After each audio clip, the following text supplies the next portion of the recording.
So, we are live. Okay, my man. So, you've got a pint, I don't. That's the first. That's the first. This will not be good. This will not go well with me on pints.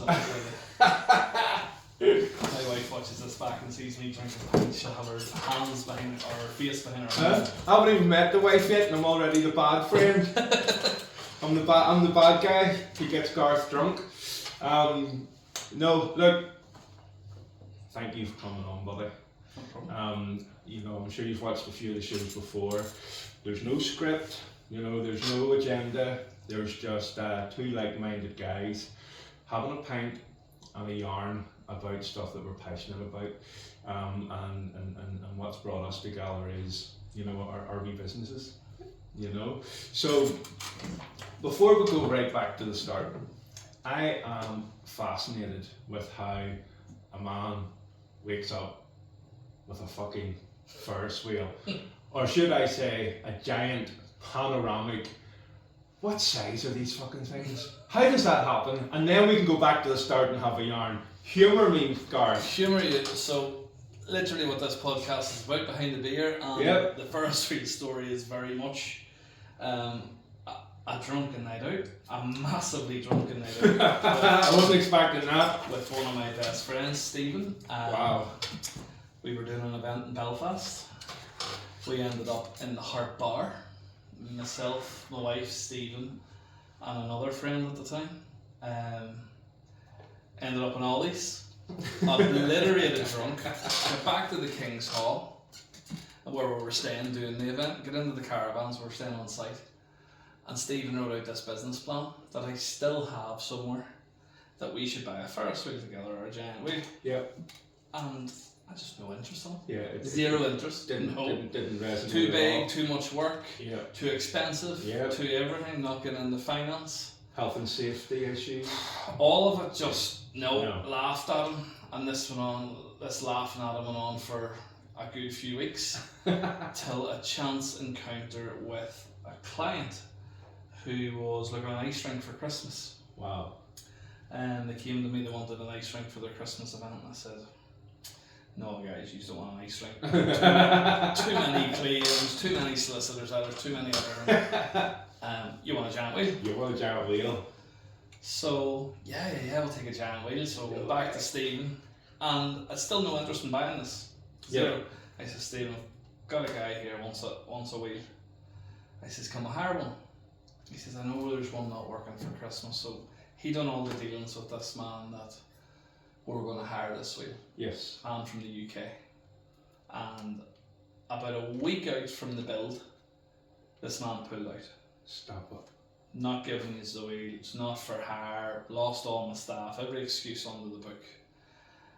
And I was left with a very, very good name with these clients. And this was obviously the centrepiece of their Christmas event. Yep. It had been advertised, it had been everything. Oh, it's been advertised. Oh, everything, yeah. Oh. And I says, what are we going to do? He says, we're going to buy it.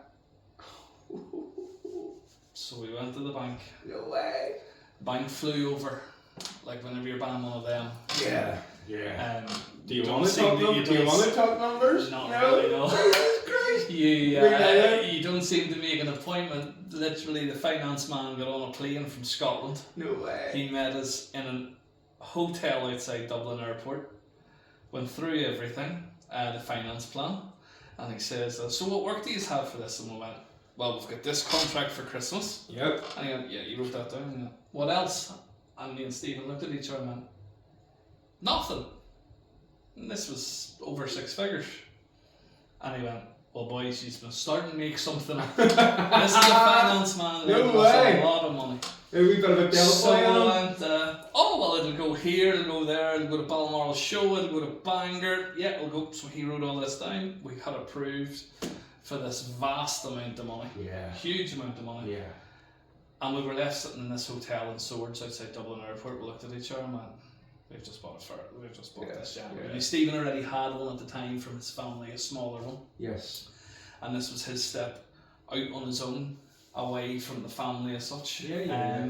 So me, him and his brother were doing this together, and we bought it, we brought it to the venue for Christmas, Antrim Castle Gardens, the Enchanted Winter Yes. I'm from London. Yeah. I grew up in London. So the Enchanted Winter Garden, the first year that came, that was possibly the worst winter of my life. There was nights that we went home, we stayed in my house back in Dundonald, because this was new. Yeah. It hadn't been worked in a while, there was a lot of maintenance to do on it. Wow. We had spent a savage amount of money, and me being a bit naive, thought that when we signed the money, that was it. Yes. But just to build it up in Antrim that year, cost £30,000 in new parts, staff, hotels, everything. Wow. So like we took it into where it sits there. Yep. And because it had been set up, the hydraulic pumps would lift the trailer, so it was boom, 3 new hydraulic pumps. New tools. Because me and Tommy and the kids, we were on it. Yeah. But here's another thing that I'm fascinated about. Where do you keep something like that? We have sheds all around the country, so and different parts stored in different. So it's not all stored different in countries, even different countries. Yeah, no, we've most of our sheds are local. Yeah. Around Bangor, Newton Arch, Cumber direction. What size is it, and what are we talking here? They're warehouses. They're massive warehouses. No, I mean the wheel. The wheel. So the one that sits in Bangor. Because it's the biggest one in the country. The blue one. We call. It's ironic because Stephen had his own one, which was red, and then we bought blue because it was painted blue, and then further on in the story we bought white. So it was a red, white, blue company, and Stephen's from Drogheda. So that's funny. This was hilarious for him. So that's a nice thing. So the blue wheel, the one that's in Bangor, is depending where we're selling it, but it's 38 meters. Wow. It's the biggest one on this island, north or south. Yeah. And it's one of, there's a few 40 and 45 metres travelling in the UK, moving once or twice in the UK. But we still will move that blue one 4 times a year. Stop it. So it goes to Limerick for St Patrick's and Easter. And again, how many trucks to transport that about? What's the wheel structure is 3. Yeah. So the wheel, as you see it down there, is 3 50-foot trailers. So your Tesco lorry that you'll see in the road is a 40-foot trailer. They're 50-foot flatbed trailers. Yeah.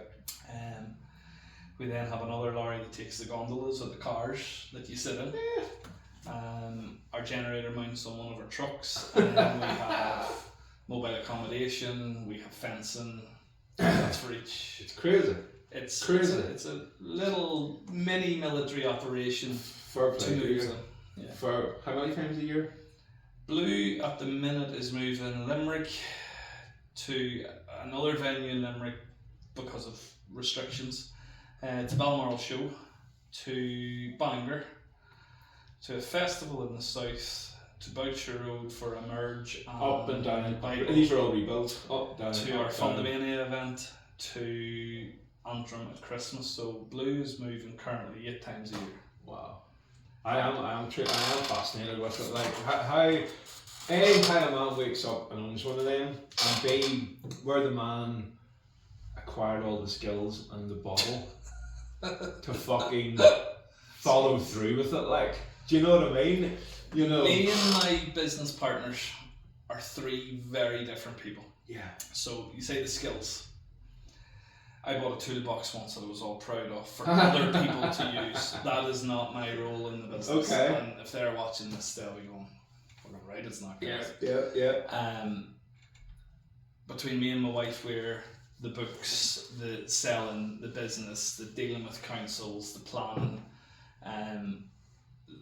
all the office admin, and the day-to-day run of it. So if you're coming down, you'll most likely see my wife in the box, or you'll see me out and about the site. Yes. Stephen and Evan move it. Although I'm part of the moving team, I'm there on site to deal with council officers, event organisers, and that allows Stephen or Evan head down. Yeah. They don't have to concentrate on anyone else. They're looking after 10 men, cranes, and over 100 ton of equipment. 100 ton. 100, and I think she sits on the road 127, 128. Fascinating, like. But yeah, that was me being selfish. I genuinely just wanted to know It's a That, hangover. because that's crazy. It's a 6-year hangover. That is crazy. From a drunken night in the Heart Yep. Bar and all Yep. this. Never Yep. forget it. Brilliant. And, it's it was hilarious. The deal was on, it was off. It was the whole shebang, go buddy. It was hilarious. Yeah, I love it. I knew there would be a good story behind that. From the November, from we bought that to getting it out of Antrim Castle Gardens, I think in the January, November, December. Yeah, it was 2.5 months of my life that aged me probably about 5 years. And some of the stories, it's unbelievable. Like Wow. the man didn't leave all the parts with it, so the deal was off, and we summoned him back from the UK because thankfully we still owed him a bit of money, and it was. Well, we might get to the nitty gritty, right? So that was just me being selfish. I genuinely just wanted to know because I have been fascinated with how a man ends up with one of them. But we'll start the show now, and we're going to go right back to the start, because like I think 90% of these wee shows, that I do, I don't know the people, and I think that makes for a good show because you can actually, get to know people, and that's ultimately what I want to do. So I don't know you from Adam, so we're going to go right back to the start. Like, where did you grow up? What school did you go to? And what was your best fucking toy for Christmas? Like, So grew up in Dundonald. Yep. Went to Dundonald Primary, Dundonald High. Couldn't wait to get out of school. I was the teacher's best friend and their worst enemy. It was always Gareth could do better. Has potential. But he's a bloody nice kid. Yeah. I got my first real. I'd been working for my uncle and stuff, doing a bit of landscaping and different things. I always wanted to work from as early an age as I can remember, 10, 11, 12. What was your first job? My first job, I think, Primary probably. school? I've done everything from. So primary school. Primary school would have been paper runs. Yes. 52 Belfast Telegraphs, up the Ballyregan Road in the Grangewood Manor, Grangewood Hill. How much did you get for that? £15 a week. No way, that's good money. 17 if you done the Sunday papers. That's good money. 17 if you done the Sunday papers. 17 if you done the Sunday. 52 Belfast Telegraphs. I don't know if I could lift 52 Belfast Telegraphs today. They were heavy. What was it, BMX or a mountain bike? Diamondback. I had a little silver spoon in my mouth growing up. My mummy bought me a Diamondback when I was young. Very good. So yeah, and many a day coming down. I don't know if you know Grangewood, them new houses, well they were new then, coming off the Ballyregan Road, big steep windy hill. The amount of time I came down that in the wet and slipped and came bits. So yeah, that would have been my first job. And then cut grass and trim hedges. My uncle had a landscape company. And is this high school then, or is that still there? Very first year, second year, I done a lot of motocross. I raced motocross bikes from I was 4. No way. Till I had a bad accident when I was 13. How bad? Nearly not being able to walk again. Bad. So I'd broken a leg at times. I broke other bones. You nearly done the spinal cord though? I chipped my C1 vertebra. Stop it. Chipped my C1 And did you go vertebra. back on the bike? No, never. And still to this day, I've been on scooters and stuff on holiday. I used to go and do a bit of motorbike stuff with a guy you might know, Alistair Seeley. Alistair would have been in the roads. Well, he came from motocross. Motocross. Whenever I was a kid, as I say, I grew up in Antrim. You were, the Enchanted Cow, that stuff. I would have run around there as a kid.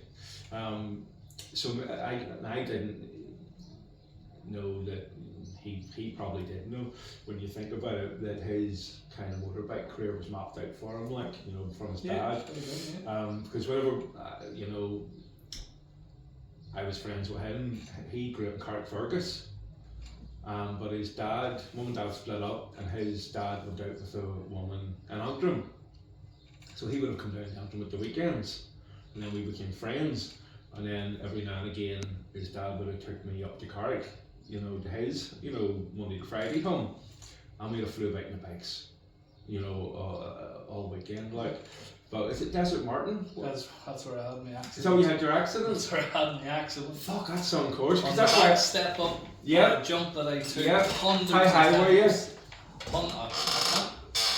Cause I remember as a kid looking 20 at them. foot. And There's a step up out the back. For anyone watching this, it's in the motocross. I know some of your watchers do because that's their mutual friends and I. Yep. It's a step up out the back. Yep. And a step up basically is a jump that you jump up on the higher platform. Yep. One that I'd done hundreds of times for Yep. whatever reason. Didn't reach it, or you? I reached it. The bike went higher than me. I was sitting too far back, and they say the handlebars came down right across the bottom of my back. So I missed the first year of school. I missed pretty much most of first year. Yeah. Which is hard. I know, because then you're having to reintegrate yourself Yeah. as such, and all your wee peer group of made their wee cliques and stuff. Yeah. And I came from living on one side of Dundonald to going to the high school, and there was a lot of people from the estate, and it was all like I was that timid kid. Yep. But that's what probably I would put back to where my confidence came from, because it was either sink or swim. Yeah. Coming into Fight school. or flight. Yeah, that was what it was. I was coming into school. I think I went into school in like the April or May. Was really my first day in school. April or May. You started school in September. Yeah. So that was wow. Yeah. So you're almost like the new kid. I lost a lot of that. So I developed this confidence and this don't care attitude. Just don't care what people think of me type attitude. Yes. If the kids were carrying their school bag with one strap, I was the 2-strap kid. I had these shoes that were more like slippers or like suede loafers, and people made fun of me, and it was just that was me. And I just from that day on, I just really wanted to work. Was the truth. Because I'd done my belt. I was still doing my papers up until my accident, and I obviously didn't get back to doing that. I wanted to do anything like back on a push bike. Yeah. But couldn't. And started sweeping up leaves from my uncle's landscaping business and loved it. Yeah. To the point that by third year, if I remember, so I'm probably about 14 now, I started a little mini landscaping business that my dad, I remember, bought a flying old lawnmower, brand new petrol flying old Orange, lawnmower. was it orange? Orange, yes, I remember them well. We throttle and a petrol strimmer, and me and my friend Robert. So I lived in Grangewood. And there was all these people with these big gardens, and I remember we charged £5 for the front garden, £7 for front and back, and you had access through Robert's house to the back field, and we were able to dump the grass, and that was the big thing, because you didn't have a brown bin back then, did you? No. So we took your grass away, like back to what I was saying before. That's where it started. Do everything for the person. Don't leave them with a problem. I'm here to cut your grass, but I'm going to leave you all your grass cuttings. We took it away, we brushed up, and we took your grass away. You didn't have the old black bags. We called that the Amazon button. Yeah. That's why, like, nowadays, Amazon have put billions of pounds into what they call limiting friction. Once upon a time, it was probably eBay, where you had to go and like bid and buy something, and you had to fucking leave the computer, run upstairs, take your wallet, run back downstairs, type all the numbers in, and it was just all so many distractions in between the purchasing process. That's why now, we touched on earlier, it's the easier you can make it for the consumer to purchase, whether it's carpet and upholstery cleaning or a wee blip on your wheel. The easier you can make it, the better. But you learned that at an early age, and you didn't need to read a book on Amazon. We literally started with our next door neighbour and the one across the road. I remember my mum kept a little notebook, and everyone had their own name. We didn't do it by address. So, like, next door was Dean, because that was Dean. But the one down the road was Lion Bar Man, because the first time we were cutting his grass, he gave me a lion bar. I never knew the man's name, he was Lion Bar Man. Brilliant. We had Roberta, but it was that thing. Yeah, we put wee leaflets out, but it was that's what they all loved. Oh, Gareth and Robert take the grass away. This was the biggest thing. And we actually done a good job. Yeah, but that was your USP. Yeah, we took that grass. It wasn't as easy back then, because you had your one black bin. Yeah. So you had to take the grass, I think, to the dump or wherever you took it. But we had a wheelbarrow, that carried the strimmer on our petrol can. I pushed the lawnmower, Robert was the strimmer. And this lawnmower was decent and it striped your garden. So if you drove up to this particular cul-de-sac, every single garden had striped grass, and we ended up doing every one. And then there was people who were doing that had sisters or brothers or other people at different places. I was like, would you do our house in Beaver? Like from Dunelm to Beaver's 20 minutes, and like we're 14. Yeah. They were coming for us in their car, dropping their seats, putting my father's lawnmower into the back of his, and we were going to cross the Beaver in like £25. And then we went around with the lady and we were pushing her lawnmower from Grangewood through Cherry Hill up the Dunleary Road and doing 5 or 6 in Dunleary. And so we done it over the course of the summer. Yeah. We used to have the old Texaco down there in Dundonald that my mother had to go and give permission for us to buy petrol because we were too young to buy petrol. They wouldn't sell us petrol. Brilliant. And she kept this book, and I remember to this day that at the end of the summer, it was like going back to school, my mum handed us each over £1,000, £1,100. Me and Rob. She kept all the money. We never spent it. If we needed money for petrol, of course, it came out. Your expenses. And Mum wrote it down in the book, and she kept all the money. And he went the Inst. He was a clever fella, and I went to the high school, and he got his £1,100, £1,200. I got £1,100 or £1,200 at 14 years of age. That's a lottery. Like. In the 80s? No, I'm 90. I'm early 94, 90s? So 94, 98, yeah. 11, 12. There was a 14-year-old boy with £1,100-1,200. So what did you do with it? Saved it. Saved it for? Saved and saved. I saved every penny. I was not a spender. I liked a few outlandish clothes, but pretty much saved everything. That's hard. That's hard. I find little boy at the minute exactly the same. Really? I want him to buy a cart on it, and I want him to buy it himself. It's not his birthday, it's not Christmas. He's had a few treats.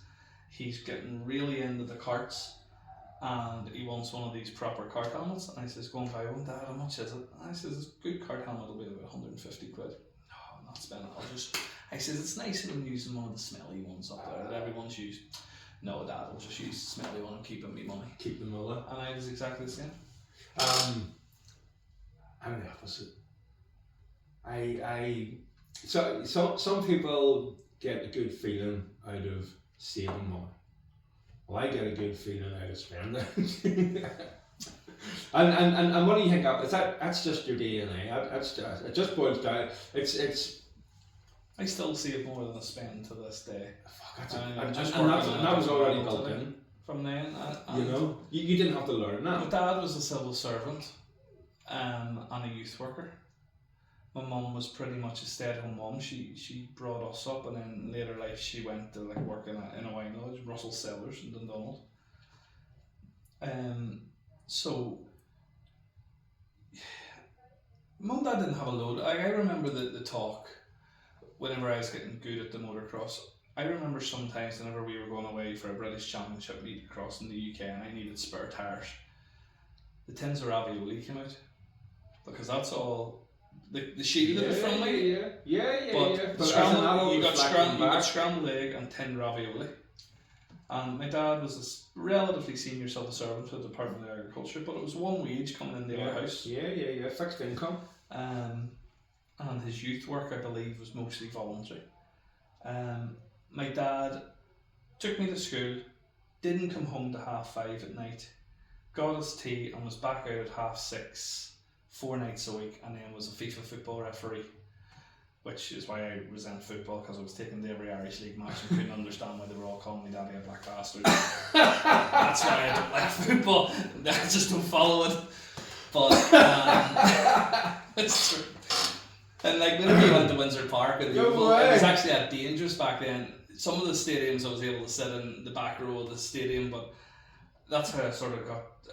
I met like Jackie Fuller and stuff, because I was put in the press box. Because it was like, the referee's a wanker, the referee's this, and like, how do they all call my daddy this? Why's my daddy a bastard? So that's like, to this day, I cannot watch it. I can't stand football. Don't understand how you can watch 90 minutes of it. But I was taken there after my accident.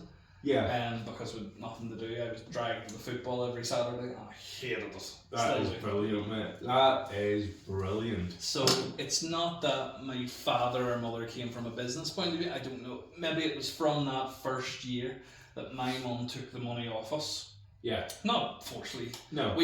She happily gave. Yeah, she happily gave. We were just delighted that we were making this money. And she handed us in bulk 1,100 quid, and I seen £1,100 in cash. Yeah. I went, wow. Yeah. I'd have asked for it in fivers, like. Wow. Just to make it look more. Wow. Me and my brother, you know, every Christmas, we used to save our dinner money. And then, like, you know, whatever, you know, like the week before Christmas or whatever, Mum would as you know, empty the tin, because you know everybody gets a tin of roses or a tin of Quality Street at Christmas, and obviously we ate them, you know. But that tin then became our like piggy bank, and like the whole of December, we would have saved our, you know, our dinner money or our pocket money or, you know, wherever we got money from, and then like, you know, say my birthday was always on the 16th of December, you know, so I was always the child that I got basically anything that I got next to nothing for my birthday, but whatever money I would have got, you know, that would have went for Christmas presents. It wouldn't have went on me, you know, per se. But so say like a week, not a week later, so say like a couple of days later, me and my brother would have, you know, unleashed the tin. You know, because it was time to go, you know, Christmas shopping, and I can relate to, you know, you as a kid seeing that big bulk of money, like, you know, well, that's what we were like at Christmas when it was throwing the money full of Quality Street, you know, out. It's just like, as a kid, you're just like, whoo. Do you know what I mean? So do you think those young experiences that we had, like, because you have to have a hell of a lot of drive to run a business, like, you know, do you think, you know, those wee stories, you know, as a kid, do you think that's where part of our drive comes from? Drive? Or where does your drive come from? What drives you? My drive has changed over the years. My drive has went from, I don't want to worry, whenever myself and my wife bought our first house in Newton, I was 18 years of age. Wow. Through saving, working 2 to 3 jobs, save, and we scraped together £5,000 to buy a little house, little 1-bedroom apartment in Greenwell Street, Upper Greenwell Street in Newton, that we were proud enough to clear the mortgage on last year, and we still have it. It's a rental. So 18, cleared the mortgage last year. Cleared the mortgage last What age are you now, if you don't mind me asking? 39. That's fair play. We bought it for £65,000. Yeah. On a 30-year mortgage, so we cleared it early, and we put £7,500 down. Excuse me. I keep reminding my wife about this because we were meant to be 50-50. Gareth, be careful. I want to meet your wife, and I'm already the guy that gets you drinking pints, and now I'm going to be the guy that pulls this story out. £5,000 I put in, she only put 2.5 because well, I was working. Where was I working? I don't know. I just had more savings. Yeah. I went back to the savings. But here's the thing now. So that's 30 years appreciation on your $7,000. So does it get split the same way? It's no, it's not. Because she's only got $2,000 appreciated for 30 years. So everything allegedly is everything's 50-50. Okay. Apart from anything that comes through Amazon, and apparently, Yeah. So here's the thing. Now I'm going to be the bad guy. They're all the fucking same then. Forgive me, but they're all the fucking same then. So you can leave a message. I'm happy to debate this with other women, other wives, but the evidence is stacking up here. So we're going to go back to your accident in Desert Martin. Yes. How bad was it? I don't remember much about it at the time. So that's bad enough. It was a chip bone in my vertebrae. Weeks and weeks in started hospital. Weeks? weeks in hospital. Did you scar your spinal cord and stuff? Yeah. Are you slightly weak? Oh, I'm very weak. Particularly in the cold. The ceiling standing in the Enchanted Winter Garden. The winter's not good for me. It seems to be getting worse. I go to physio down at Apex at Stormont. It helps somewhat. It can be fine. It's a complete unknown, but the cold seems to affect it big time. Yeah, I struggle in Antrim's a cold ass place to stand over that Enchanted Winter event, and it's a struggle with it. And how bad? What were you doing? 250s, 125? No, back then it was my first year in the hundreds. I was on a Yamaha. Was it fucking racked? The bike wasn't that bad. We were the original motorbike family. We had the motorhome, we had the trailer. Whenever I was in the 60s, I got a sponsorship from Norman Watt via Kawasaki. We won the Irish, the Ulster and the British Championship that year. So we were the motocross family. Yeah, I'm surprised that you were timid. You know, I was a shy kid. Because I've been to Desert Morn, as I say. I went with Alistair Seeley, and you know he hit them ramps. All he did. I was a shy quite kid. Aggressively. I was a shy kid And without the helmet on. So whenever my mum told me not to cross the road in Wanstead to go to Maud's, I didn't. Maud used to see me, and this was just a residential street. I was that timid kid, but I put the helmet on. Because I didn't see any timid people on the bikes hitting those fucking. I put my helmet on, and I was a different person. And watching my little boy at the minute, he is a different. Mitchell's a placid kid, a nice kid. But there has to be and he gets that massive competitive streak on. Yeah. I can get into the middle of the track because he's still in very much the juniors, and I've heard him. I've heard some of his language. He is so competitive. He's come off a couple of times, kicked the quad, and no, I won't let him be a spoilt little kid. No. That competitiveness is great. Yeah. If it's harnessed. If it's harnessed right. Absolutely. He is, I guess what I must have been, he's a different, he puts that helmet on, he goes to the grid. I sometimes try and get mum doesn't like going to watch, or else she's working. Yeah. She's covering for me not being there. And he just goes in his own wee zone. And do you get scared? Yeah. Yeah. I see what my mum and dad went through. Yeah. I don't think I could put him on the bikes. I feel maybe naively the quads are somewhat safer, but whenever the bigger one, and Mitchell's had a few bad tumbles, when they come off the quads inevitably roll over them. Where whenever I come off the bike, I should fly away from it. I was just damn unlucky that my bike came down and landed in the back of my back. But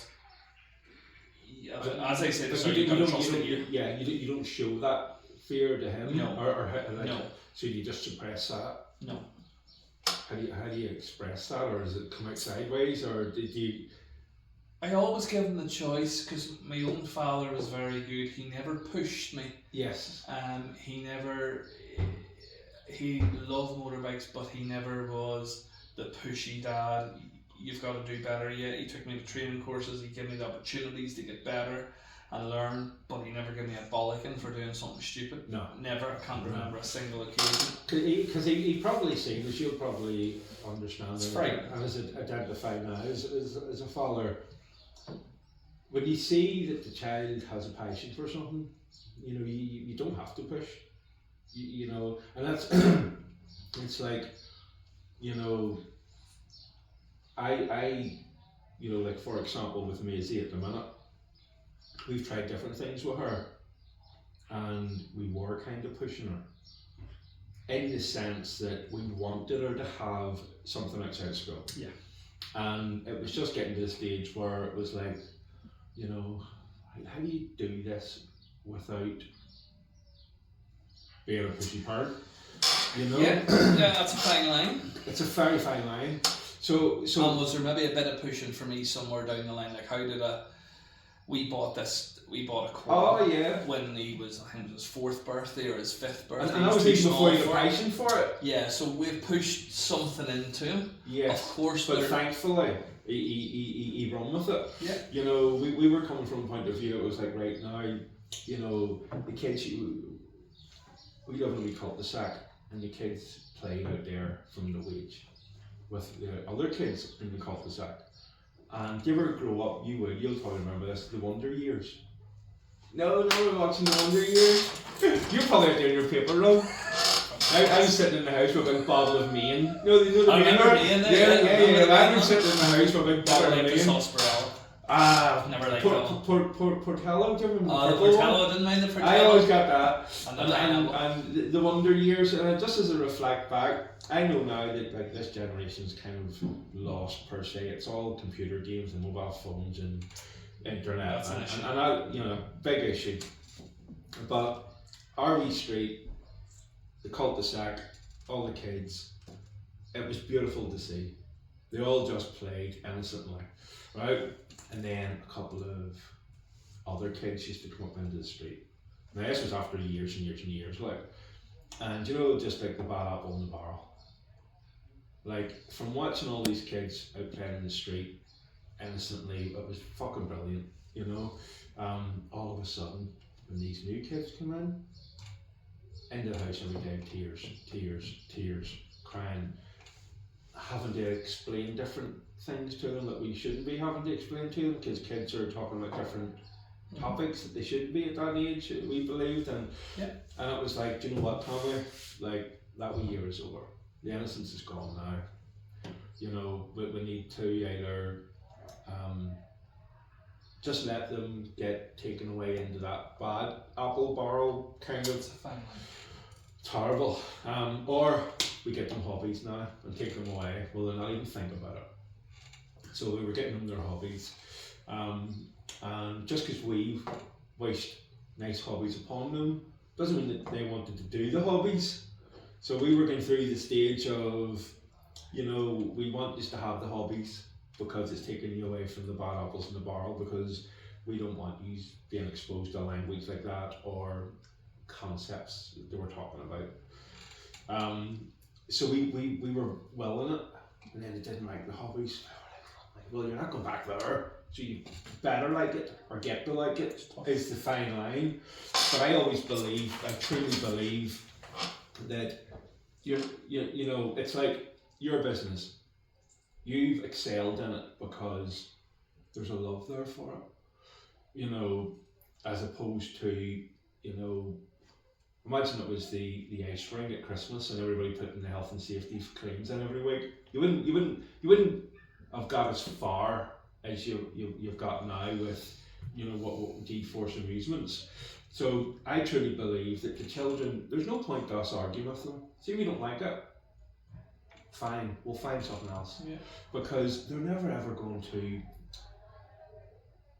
like progress within their wee chosen hobbies after school because they don't like it. No. And I believe as well, like, not strict parents, but strict parents only create sneaky kids. Yep. So it's take it in the fucking chin. The kid doesn't like the hobby, let's find another one, you know, and that's just where we were with it, and thankfully, you know. But I think we've sort of pushed Mitchell a little bit to stick with, and it goes back to where I probably attribute me starting in the event industry is BB. We were big into Mitchell and ourselves socialising. Yeah. Being around other kids, because he comes to me to work a lot. There's not a lot of kids up where we live, and I always wanted them to interact. I didn't want them to be that weird kid. And confidence is key in any walk of life. Yeah. Like after my accident, I was the timid kid. Yes, I had confident Gareth with the helmet on, and then after my accident, I took that helmet off and I had to fight or flight. Yeah. And I kept that. Yeah. And that's, so we've tried to keep him with, he's in a little BB down there in Dundonald, the Elim Church. And Mitchell at the minute he doesn't believe in God. Whether he does or doesn't, I don't care. It's like, Mitchell, At least go. you'll be educated. If you don't want to pray, don't. It doesn't matter what I do or don't. But be respectful. Yep. You're going to go and play with other kids. You're going to have great experiences, and at least you're going to make informed. friends. At least he's informed, and he can that make you're his own going to have debate at some point. for the rest of your life. Yes. Like my ex-BB captain, I am not a churchy person at all. I'm closer to Mitchell's view than anything else. But my ex-BB captain, there's not a piece of fruit and veg comes into this country without him having a cent in it or a penny in it. And I can still walk into this day and age. I've worked for the man. Yep. And I walked in last year with my wheel trailers. Hit one of his warehouses, or just the other side of the motorway there, Kennedy Way. And I needed to pull the wheel out of Boucher Road for 3 weeks because there was another concert before we went back in. And instead, our wheel sheds are actually in the south. Yes. Down near Drogheda. Instead of driving them all the way down there, which doesn't sound much, but when you're taking 5 trucks down and 5 trucks up, it's about 2.5 grand ton in fuel. It's about 2.5 grand diesel. And I just wanted to go across the motorway for 2 weeks. I phoned Perry up. Perry, can I park 4 trailers in your yard? Gareth, son, for you. And that's a lifelong relationship I've made. So we've sort of pushed him this year, and every night he comes out of BB, Dad loved it, it was great. But getting them into that's the only thing we've sort of give it to Halloween. If you don't like it Halloween, you don't need to go back. Yeah. And I may ask him after, we'll go back. To Christmas. and he's like, but the quads, he's last year's national quad champion on the 50s. Wow. So he won it last year by 2 points. I'm not a emotional person, but I was down at the bottom corner and I seen him cross the line because he made all he had to do that day was finish 3/5. He went out the first race, crashed and finished 8th. The second. That's all he had to do. That's all he had to do in the last race. That's stress. And the first race he crashed and finished 8th. Second race he got flustered and his boot hit his petrol thing and the quad conked out halfway through. So he finished 6th. So now race 3 he had to win it or come second because the wee boy that he was battling with for second had 2 wins. Of course he did. Well, he went out like a hammer's a hell and he got his first place in that last. No, he got second place in that last race. And I seen him cross the line and I had done the sums in my head and said I'm not an emotional person. But a tear rolled down my cheek. And rightly so. And I went up and I didn't want to say too much because it's hard to follow all the points in your head. And I went into the scorekeepers and I says, did he do it? And he says, I think so, Gareth. And buzzing for him. They have national quad challenge. Kids come over, a couple of kids come over from England and Scotland. Yeah. A couple of kids come up from the south. And what age is he? He's 10 now, so that was last year, he was 9. They got 10 on the quad this year. It's not sure. But talk about, shaping, the kid, I think they need success and failure. They can't always have failure. No. But facing that adversity, that's the fucking these 3 races and he crashed, he made a mistake, the pressure was on. It was just a complete fuck up of a weekend. Yeah. The weekend but was good. But it didn't derail him at all. He rose to the occasion. And what is it to say? Enough pressure. Coal's coal. Or sorry, diamond's only a coal without the pressure.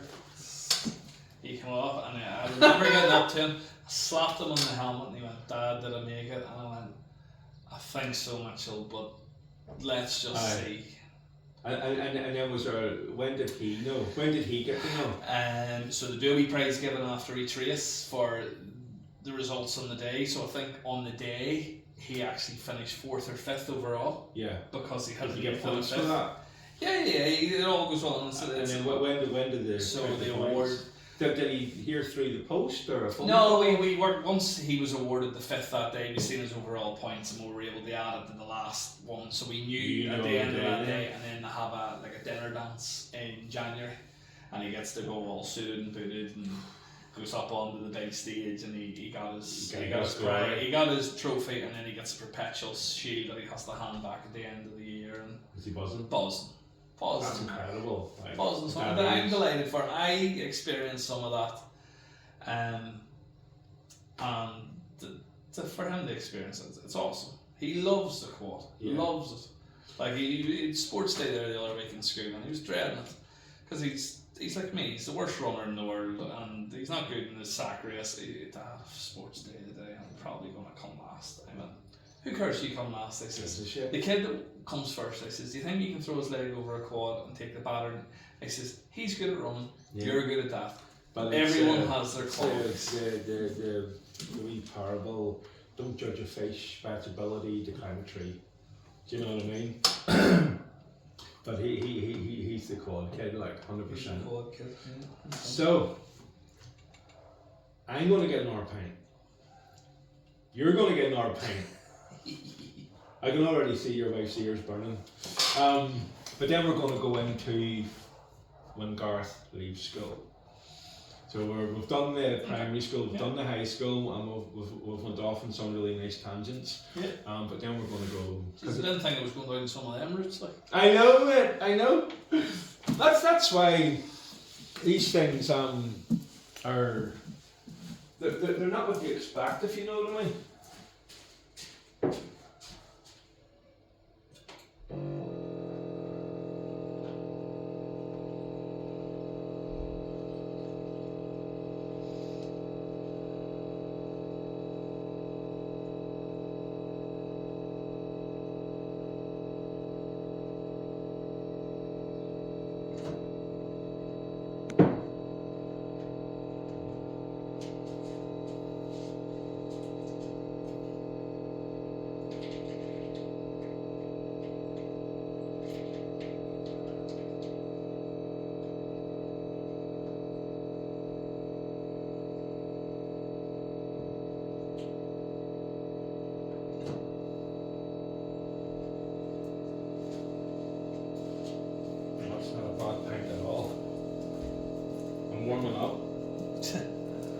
You're the drum belly blacks. That's Michael's glass you have. That's okay, he owes me one because I'm still quicker around the quad track. Or not the quad track, talking quads, carts. So, we're topped up.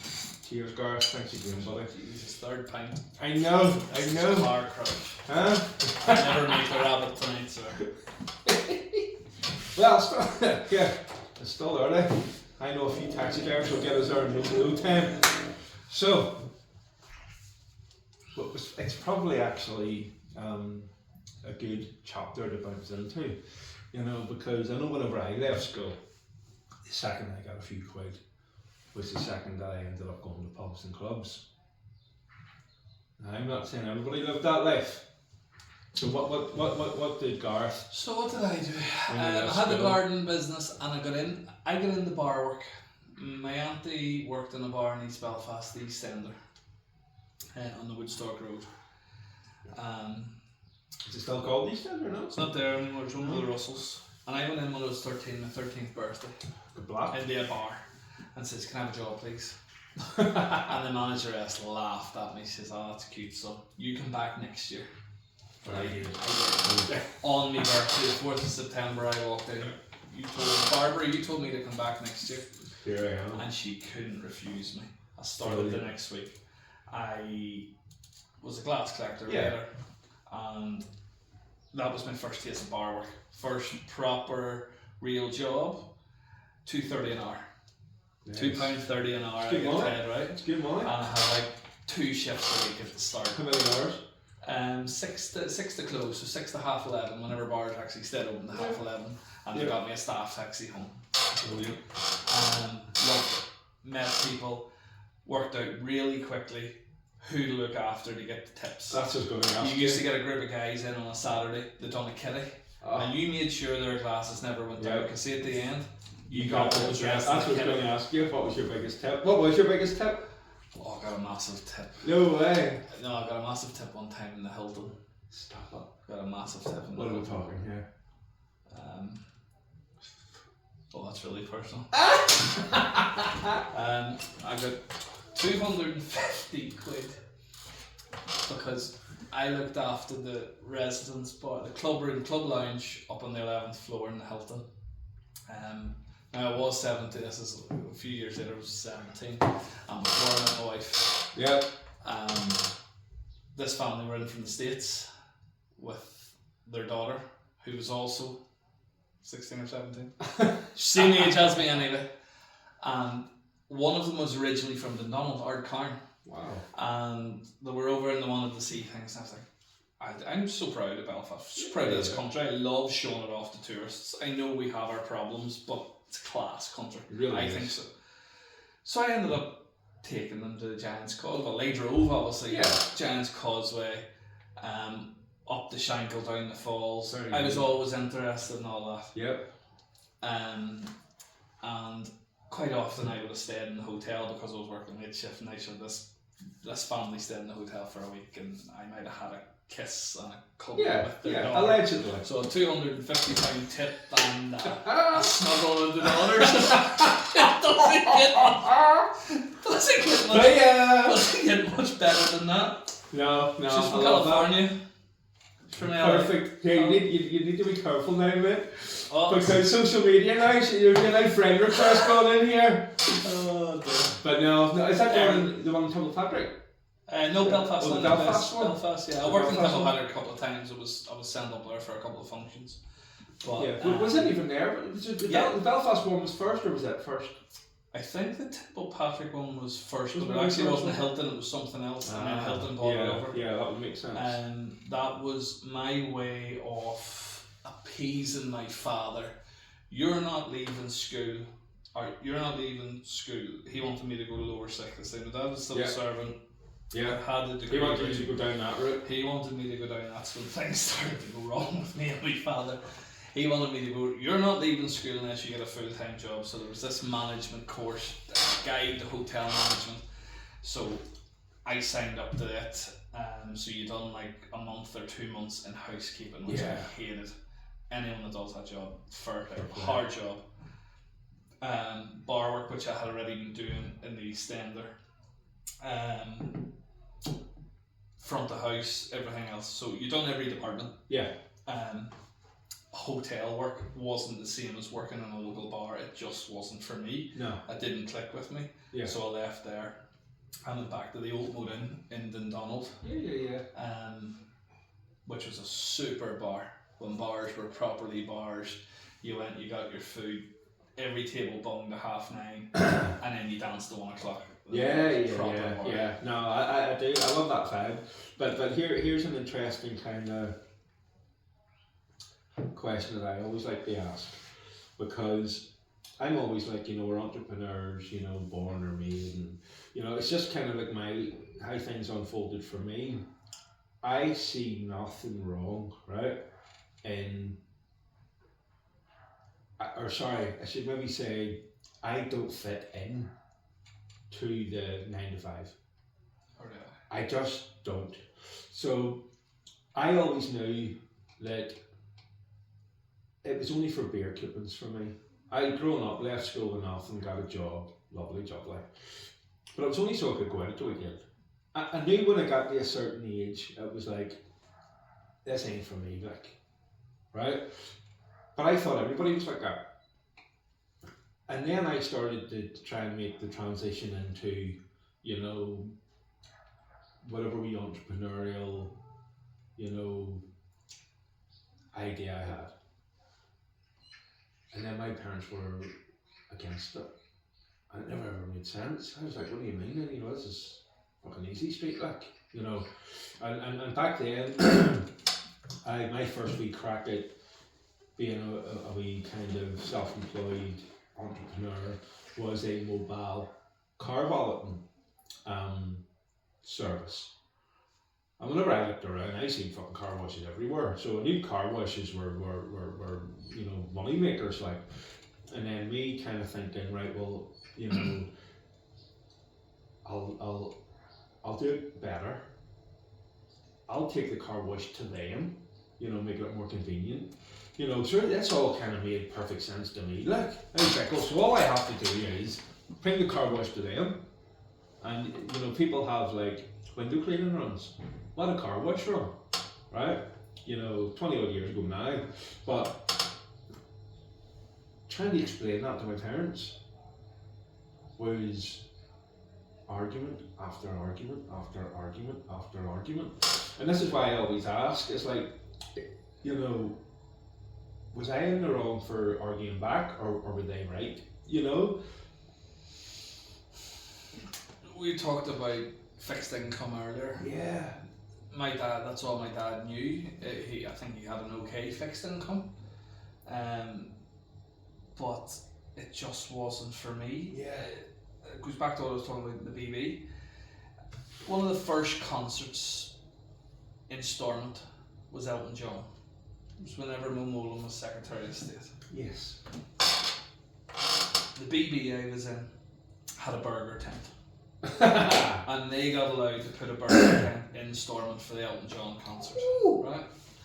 And I, as one of the lads, was told to go. Yep. I'm standing on the front counter serving these burgers and taking cash. Yep. £5 a burger, whatever it was, wouldn't have been a £5 burger back then, £3 or £4. And I remember burger, cash. It wasn't my money, but I seen the money come over the See that counter. correlation?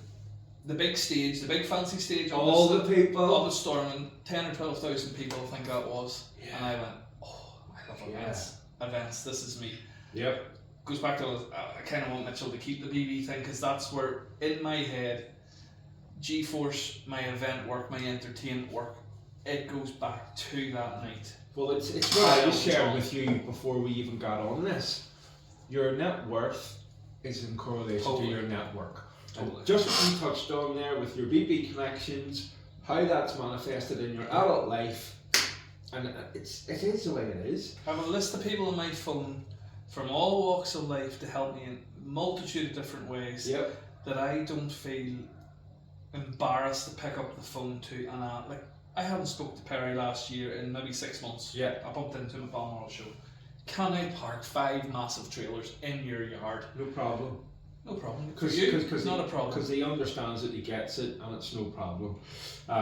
So he just wants to see he's at a level, multi-millionaire. He wants to see somebody come up behind him do well, and that's what I was talking to you before. Yeah. I'm at a very early stage of that, but I want. You're in to that lane. encourage both my son, Yep. people around me, and anyone that wants to ask me a question. How do you do this? I give my opinion, and if it helps somebody, great, delighted for you. Yeah, but I'm cut from that cloth, and that's why it always kind of shocked me whenever I was being pulled out of that lane. I was like, because I'm an optimist. I'm an optimist to a fault, because I'll have a go and I'll have another go. I'm an optimist to a fault. I say yes first. I say yes first, and then I don't mind figuring it out after. My wife says no first. Yeah. Like the big wheel. Let's buy a wheel. Yep. No. Sarah was like, no. Let's buy a set. No, Sarah was a strong no on the second wheel. No. And it's like, yeah, we'll work it out. We'll work it out. I hate that. Like, we've had rows over that. Yeah, I hate that. Yeah. Say no first. Say, give me an hour, give me a day, give me a week. Yes. Don't just say no. Yeah, but those wee strategies, like give me a week, or sorry, give me an hour, give me a day, give me a week. Just don't jump in. Don't jump in with if you can't. If you can. But let's genuinely figure out whether we can't or not. Yeah. Because as I say, I'm an optimist to a fault. I'll fucking say yes, and then at my own expense sometimes, where I'll have to go over and beyond. But ultimately, I'll figure it out. We'll get across the finish line. Yeah. Let's fucking do this. Because what's the other argument? Just say no forever. And then God forbid, not wake up, but life's life. There's bad things are gonna happen. And I've been on my deathbed before. I know what it feels like. And I don't want to be on my deathbed when I've no time left and go, should have said yes a few more times. Do you know what I mean? But I'm like you. That's me. I'm an optimist. Completely. I'll say yes and figure it If a booking comes in early in the year, people try and sneak into our diary, as we call it, early in the year. out. Sneak Yeah, in. where we're dealing with councils and contracts and everything else that maybe can't award things or haven't got their budgets approved. And we had told somebody no last year because we're fully booked. They'll come on to us in January and get that date. Yeah. And in the council, or one of my loyal clients will come into me, and we sort of have a, Sarah has a, she very much runs the diary, runs the office. Yeah. That we'll take 4 big jobs off a Saturday. So that eliminates the 4 managers, me, Sarah, Daniel, Mark. Yeah. We'll take 4, and then off those 4, it's relatively limitless as long as we have enough equipment to cover what we can Of do. course. So next Saturday, we're just doing rotas today. We have 34 staff out next Saturday. Yes. Across 3 venues. Yeah. 5 venues. You take Bangor and Botanic, but 3 event sites, which is Armed Forces Day, American football. Is that with the Red Arrows. Yes. Yeah, they're expecting 80,000 people down there. It's going to be a big one. Very good. Big But one. yeah, sorry. So I'd say, she'll say, Gareth, you can't take a 4th booking that day. And it's like, I can't let that man down. No. He's always there. Yeah. We'll make it work. Yeah. Well, fuck you. You deal with it when it happens. And I pull people to help me out of the woodwork. A double job myself. Yeah. I'll start at 5 o'clock in the morning, I'll take equipment to Definitely. that job and I'll make it work. Yeah. I Touch wood, have never been caught out. It will happen. I will drop the ball. But it's inevitable.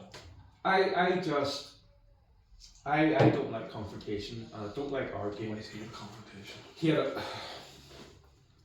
And it's just, you know, because I see the same pattern when, well, you know, I've done a few shows now where I'm talking to entrepreneurs and business people, and I started from primary school and we worked through it. And the common theme is the argument, you know, with the parents, you know, and it's kind of like, I started this wee podcast because I was that guy. You know, my wee kind of entrepreneurial ambitions, no one to like talk to them about. Do you know what I mean? Nor did I really. Do you know what I mean? And anybody at home now, you know, 15, 16, or even school, doesn't give a shit about that path, has these entrepreneurial, you know, ambitions, you know, it's fucking okay. Go for it. Do you know what I mean? Michael, who you've had on, Betty Black's Michael Brennan, told us, I don't know if he put it on social media or he told me, his son was in a business studies class very recently, and he says, Jake, I can't remember the full background, but you make the jobs. Don't be the follower, make the jobs. And he's so right, you know. Anyone can run their own business if they want, if they have. If that's who they are. Some people don't want to. Some people want to have their day mapped out. I have staff. I have staff that it's not that they're not driven; they're very driven. But they don't want the responsibility. They don't want. They just want their day mapped out. And that. If that works sometimes for I look you, at them and go, fair play to you. You know, but I suppose what I'm trying to say is, if it works for you to go against the grain and pursue some, you know, entrepreneurial, I think my hiccup is I just felt like protested against whenever I was trying to share my little. I lost my entire relationship with my father with him. It was like I haven't, me personally. There you go. You want to get personal on this? I haven't spoken to my own father in 5 or 6 years. It broke down from the moment that I turned around and said, I'm not going back to lower 6th. I'm not doing university. I want to work with these in some way, shape or form. I don't want that moulded civil service routine. It's not for me.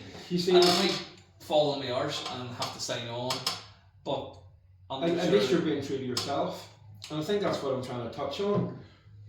It's okay to be true to yourself. You know, and it gets ugly sometimes. But what's the alternative? Live a life of. Do you ever read the book? Do you know the guy Rich Roll, the ultramarathon kind of guy?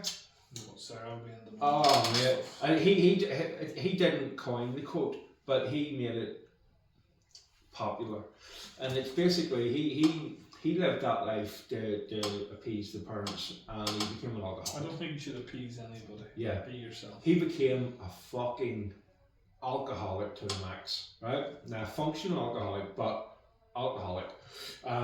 He basically said, whenever he broke free, let's say that for want of a better phrase, but he says most men live a life of quiet desperation, and there is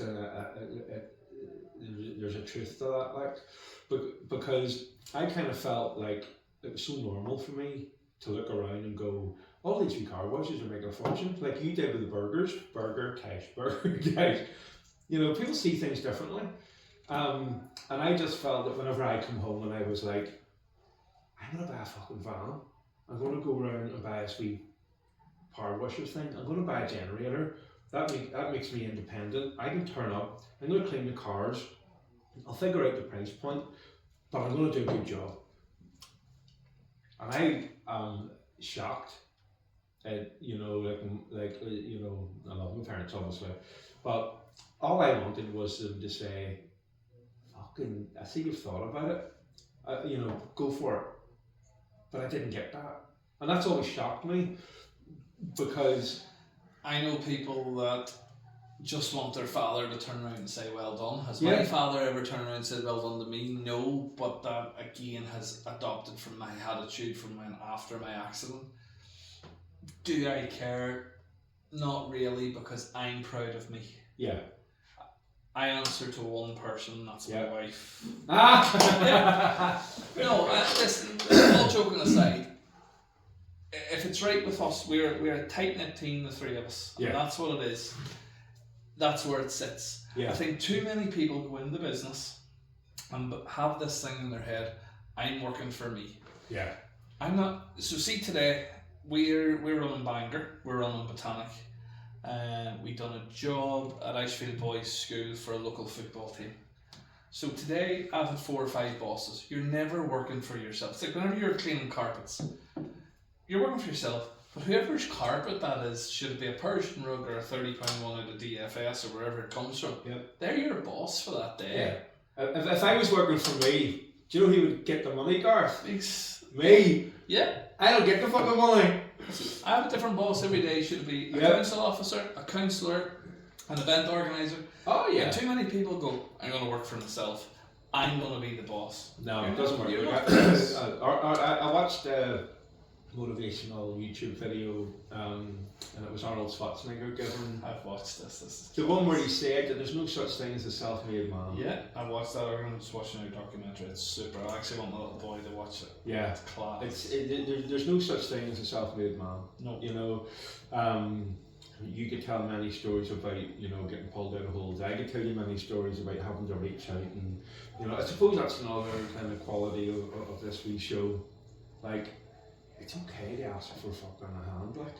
Mhm. Do you know what I mean? You know, 'cause Listen, still to this day, I struggle a little bit, and it's manifested itself in the last couple of weeks. I asked somebody new who I know will watch this, because he joined your thing last night for a hand, and I have a certain way of doing things, but it is okay to ask for a hand, and it's okay to accept the hand. yes. I'm struggling with always, because It's a blood maybe thing. since from my father turned around and went, you're cut off. And do you know what? He was a man of his word, fair play to him. Fair play to him. Respect that shit. Yeah, He's a I gangster. respect that shit, because he Hoorah! cut me off.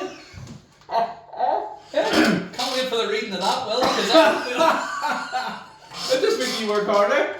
So, You're going to get 4 wheels now. oh dear, so The 4th wheel is going to be your inheritance that you never got. no. But mate, here. But that's testament to you though. You know, me and you're But optimist. see, just to top that, although I can have a joke about that, it's a joke with the truth. I Yeah. said it in this podcast too. My dad worked 5 days a week Yeah. and double jobbed at night and was a football referee. I had a very good upbringing. Yes. It's just, I got to a point in my life that he wanted me to go one way I wanted to go the other. I chose my way. He didn't really accept it. He's maybe as a strong-willed a man as what I've turned out to be. And we've just went off on different train tracks, and that's just how it is. And what you'll find is, you're both, the apple doesn't fall too far from the tree. I did bump into him recently with the towel around him in the gym, which was like the first time I'd seen him in years. And he had heard through the grapevine about Mitchell and the quads, and that would have resonated back to my childhood. And he was like, maybe I could come and see him sometime. So if that's the start of something, great. Beautiful. The door is never. I don't think you should permanently close the door on any person, anything, or any, opportunity. But because you never know when it suits. We're all, basically walking libraries, and if you look at that little section, it's a nice little chapter there, isn't it? Yeah. Just so there's going to be a nice book there after. That's how I'm an optimist. That's how I see things. Yeah. But so we've done primary school, we've done high school, we've done your leaving school. So left school,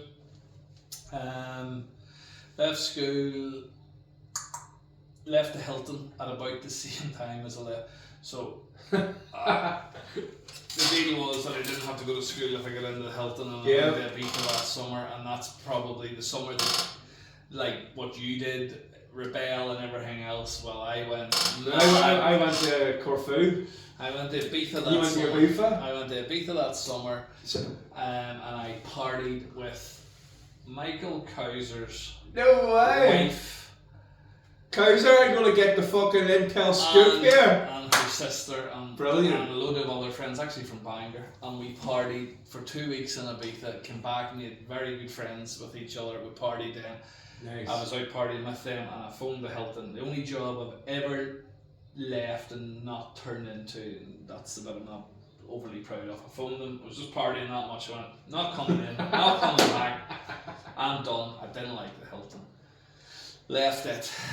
Went back to the moat, and went back to the moat to be a barman, and at the same time phoned the old BB captain that had been power washing his yard. He said, the fruit and veg place, I'd been power washing the yard. It was disgusting, all the rotten veg. I used to power wash the skips on a Sunday. It was another job I had when I was a kid. I says, Perry, I've just got my driving licence. I want to drive a van, or I want you to make me a lorry driver. You come in and drive a van. And I always had this really good knowledge, because we've been around the country with the motorbikes. Yeah. You take me somewhere once and it's ironic, Mitchell's the same. Like Mitchell could direct you from our house to here if he's been once. So I went in and I had a wee Berlingo van, and they were sending me to Portadown and Armagh, delivering strawberries and all sorts of things. And they put me through my HGV, my lorry test. Very good. And they paid, I was going to ask you that. They paid. I've seen you driving them big lorries and all. They paid for that. So you've always had that? From 18, yeah. So that was an easy transition then. You didn't have to think about that. At 18, you were able, back then, you can do it all now in 1 year. Yes. At 18, you were allowed to drive up to 17 tonne. When did Sarah do it then? Sarah... Because I've seen you video on her, she's driving this big fucking 50-foot truck, and I'm like, right, okay, how did he... what? So, what you see, right, the first video you seen was on private land. Right, it was on private land. It was actually, it was on private land. So she was driving, and the video you seen the other day of her driving to Dublin was in the front half of my Arctic unit, so my Volvo without the trailer on. Yes. Which is technically... So I just assumed then the big trailer was on the back and it wasn't. It's typical social media blag again. I was like, oh, this is fun. So that lorry's class is 7.5 tonne, which is if you look at the back, if you look at the back of your license as a C1, or if you're older than us, you used to get that free of charge in your license. I know. Sarah had to do her C1, so Sarah has a C1. Yes. And I was doing 2 runs back from Punchestown from a festival, and I got into the bed and I went, here, do you want to drive? So tell me this. Why don't you store them up north? A lot of it is stored north. It's the wheels go to my business partner Stephen and Evan. They have 2 yards down there with extra space in. So there's no real cost. My own yards here in Bangor and Donald are packed, and say from the wheel pulls out So you take the blue wheel, pulls out of Stephen's yard at the end of February, start of March, and goes to Limerick. Yes. It doesn't go back to the yard. It goes from Limerick straight to Balmoral, straight to Bangor. Yeah. No, I get it, man. Yes, it'll have to park up here after Bangor for 3 or 4 weeks, so it'll probably go to one of my cumber sheds. Yeah. And then it goes to Butcher Road. Then it's due to go to Antrim, so my yards will be full by that stage. So it'll be one of my many either haulage contacts like Montgomery's or Curran here in Bangor. Hey guys, you any room for 5 trailers? And you know what? See, there's a great. But you talk about scratching each other's back. I done a bit of freelance driving one winter for Curran's here in Bangor. They've turned into 2 lads have turned into real good friends. Yeah. And he'll go, yeah, no problem. But he'll, on the flip side of the coin, phone me up, Gareth, it's my daughter's birthday. Can you drop in a bouncy castle? No problem. We don't do private parties. Yeah. It's not really our market. Just a wee. But will I send it down? Of course you will. To Michael? Of course I will. Or So, his brother. Here. Tell me this. A beefer. Give me one story about a beefer. At that age. I'll tell you. Manumission. Everyone. I've told my wife about it. Manumission. Get going to Manumission when you were 16 years of age. Insane. Unreal. Because best club in the world. Yeah, I'm actually doing more clubbing now in my late 30s and enjoying it than I did back then. But I went to Manumission, and Manumission was more than just boom, boom, boom. It was a spectacle. It was back to entertainment. It was stilt walkers, it was clowns, it was acrobats, it was fire breathers. It was a spectacle. Yeah. That is etched on my head. Manumission, Party's Water Party, a bar that Michael's wife will know. A bar called Peppers 2 that we used to go to every night. No way. And we just went there and we partied like great friends. Yeah. You see, I love that little chapter in life, because I think it's because I'm nearly past it. In the sense. Are you really? I'll never be past it. That's what age are you? I'm 43 now. You're a little bit older than me. I'm having more fun now. I'm 39 and I've been going back to Ibiza the last 3 or 4 years and doing it with a little bit more money in my pocket. Like last year we stayed in Ushuaia, right? And Ushuaia now is one of these big hotel clubs. And your David Guetta, your Calvin Harris, your Dimitri Vegas was your pool entertainment. So whenever we looked at your pool entertainment, that's not you even got this all club. free. So it's this club, right? And Sarah booked this, and we looked out our balcony and was like, we must have to buy tickets to yes. But see, because she stayed in the hotel, and the hotel wasn't much dearer than the hotel next door, the Hard Rock. It wasn't that much. It was a little bit more dear, but it wasn't extortionate. But you went down, free tickets to Calvin Harris. And again, for me, entertainment. Everyone's got hands in the air, I'm watching the production, the smoke machines, the lasers, the lights. I love all that shit. I'm a geek when it comes to that. I know. I'm a big believer in see the entertainment that hotel put on. It elevates the status of the hotel. Yeah. So whenever you think to yourself, I just believe in this. The correlation between business and entertainment. They go hand in hand. It's why I'm a fucking dickhead on Facebook, because 10% might think I'm a dickhead, but 90% are thinking, oh, he's a gag, and it's the same concept that hotels, or it's the same principle that hotel is pushing. Provide entertainment to the people, and it elevates, our hotel. I've always seen it that way. So you've walked straight into nearly what my social media is about. You've seen a video on my social media of Sarah driving one of our trucks, right? Yes. And it was there was not much thought put into it, because there never really is much thought. But you, Michael Brennan, we all try and make our social medias as humorous as possible, or as cat-watchable as possible. Yeah. Because you were torturing her. I tortured Tommy all the time. 95 people can think, oh, he's up himself, or he's a dick, or he's this, or he's that. Oh, that's boring. But say if somebody catches on, and you watch that video of Sarah driving what you thought You were torturing was him. a big truck. Because right? that resonated with my partner. I torture Tommy all the fucking Yeah, time. and it's the songs I'll put to you, Yes, or the little tags. yes. And all I seen was you torturing your wife. You know what I mean? And that's what I do to Tommy. And in that moment, I was like, fucking, that's brilliant. So do I put things on my social media? Oh, this is new and shiny, and this is great. No, I don't. Sometimes I'll obviously put pictures on of our equipment and what we're doing because it's a sales thing at the end of the day. Ultimately, But I'll also put it whenever I'm up to me axles in a soft field and shit and tearing my hair out and getting winched out of fields or blowing out tires. Like whenever we leave Banter here, we're going to All Together Now Music Festival in Waterford. I don't know, 2.5, 300 miles away. We have 2, 4, 6, 10, 12, 14. I don't know. My mental arithmetic after a couple of beers is shocking. 55 to 60 tires on the road. If we get down there without 3 blowouts, that's a good journey. Wow. That's a great journey. We're delighted with that. No way. Like your move, each of them trailers started up on your 40 ton. That's just going to say, how much is a tire? It's not always the tire, it's the call out's the problem. Yes, so, sorry. I select. But here's the thing, right? And I don't want to be a dick, but my price to clean the sofa is my price to clean the sofa, right? And I'm sure the customer is thinking, fuck me, like, you know, you're coming out for a fucking clean sofa, like, behave yourself. But they don't see, you know, my behind the scenes expenses.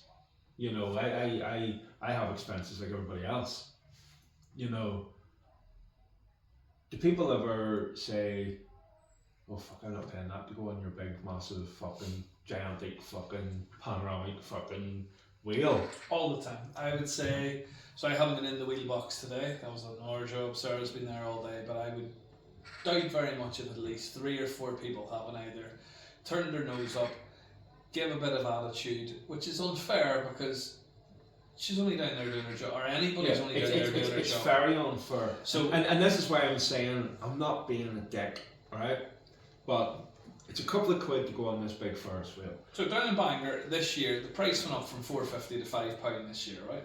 Right. So Sarah will go, yeah, she'll smile. She's like you, hates confrontation. Will run a mile. She's currently running a mile from family confrontation at the minute, but it's another story for another time. So she'll just smile and go, yeah, it is what it is. If I'm in the box, I never want this to come across rude because it's not meant to be rude. It's like, they'll come up to me, £5? I'm not paying that, or Dick Turpin wear a mask. I've heard every insult under the sun. It's like, okay, you don't need to be rude for a start. No. You know, don't abuse me. I'm here. Okay, I don't You're know. human. I'm doing my job.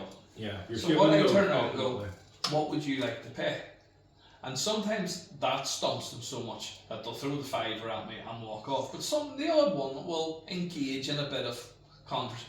Well, you look quiet here. If you charge £2, you'll have loads of people here. Now, I've been in the game 23 years. Bangor is Bangor, and anywhere. We live in a small country, we only have a certain pool of people. So what I tell them, £2, that's okay, no problem. That wheel costs over $500,000. I know. Now, I don't own that to bank, so don't get too caught up on that figure. I says there's 2 staff up there. Yeah. Who are taxed, national insured, paid to the tune of over £100 per day. There's a generator on to power that wheel.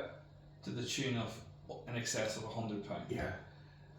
As much as this may shock some people, it doesn't shock us because we wouldn't expect it any other way. Arts and North Down Council, or any council that you see, with the exception maybe of Antrim because it's free in Antrim.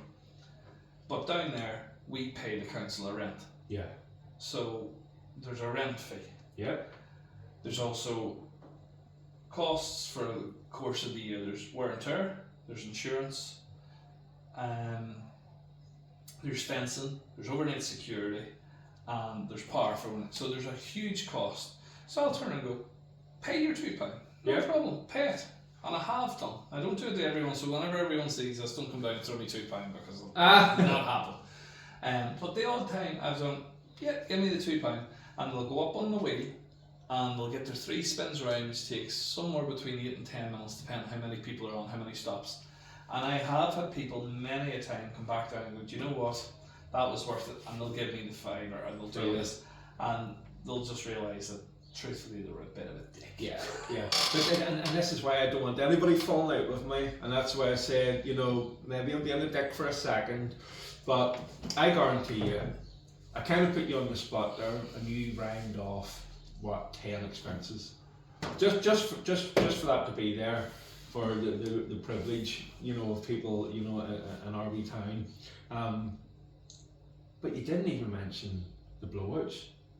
The blowouts. That just happens. Yeah, but they still have to be paid for. So did you? This is the.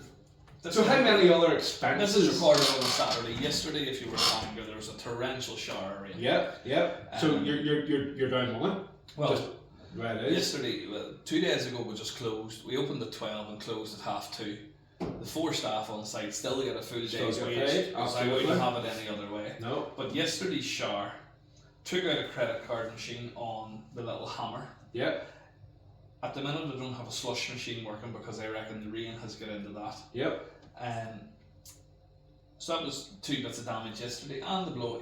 That there's just, that's by the by. That. Yeah. But it still has to be paid for. And this is why I call this wee show Behind the Beer and the Banter, because, you know, I don't mean to be a dick to customers, you know, of mine or of any of my guests, but when we put a price on a service, trust me, we're not dick turping.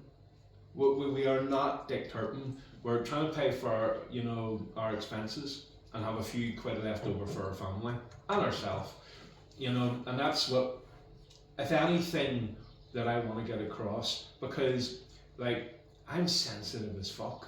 See, whenever I ask people for money, okay, I'll provide the service. I'm as paranoid as anybody. I'm like, I want them to know that it's, you know, it's a fair, affordable price. I'm not dick turping. You're not dick turping. You know, if you know, when we put a price to our service, I'm not going to say fucking pay it, but I'm going to say you have a choice. Everyone has a choice, but don't be slobbering about it. Everyone has a choice, and that's the only thing sometimes.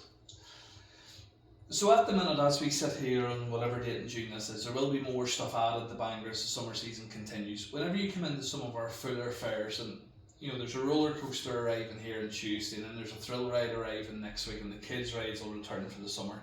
So I appreciate, and I have only one little boy, but I see sometimes the worry on parents' faces. See, whenever you walk into my site with 2 or 3 kids, and 2 of them want on the roller coaster, 2 of them want on the wheel, and all of a sudden you're dropping 60, 70, 80 quid. Yeah. Is that a boot in the bollocks? Yes, it is. It's tough. But it's not lost on you. It's not lost on me, and you know, more often than not that I see that, and free ride tokens will be slipped. Yes. It's all about the attitude, Ted. Don't come up. I know you may be stressed and everything else. I get that. But just what you said, you have a choice. There's a choice. You have a choice. There's plenty of times that I turn around to Mitchell and say, no, you can't say that. No, you're not getting on that again, or no, you're not. Like Mitchell, Mitchell wants a kart helmet at the minute. He's taking part in all the Eddie Irvine karting academies and other motorsport he's doing with Michael Brennan's boys. And some of the lads have personalised karting helmets. He's had a few treats this year. I'm not buying it. Yeah. It's just a no. And I've told him, go and buy it yourself. Yeah. If he, come work with me, go and buy it yourself. Now, he's like me, he's a little miser, he wants to save his money. No, Daddy, I'll just stick my head in the helmet so everyone else will. That's fine. He will stick his head in the helmet that everyone else has and Very the good. COVID off. It's no problem. Crack on, and I let him. Very good. We have a choice. We do have a choice. But here, I'm going to get another top on. Oh. Now, I don't want to say I'll pause the camera and you can message Sarah No. to see if you're allowed another one now. And whatever happens on Behind the Beer and the Banter stays behind the beer and the banter. I'm not embarrassed. No, you if were you want to right. message Sarah, you can message Sarah. I'll not think any less of you. No. But then we're going to move into the final chapter about what's the future holds for Gareth, his family, and G-Force Amusements. But we need a fucking tap up. We're only human. I'm not texting my wife for the wins. What do you think when we pause it? No. Listen, how much are you to?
Better.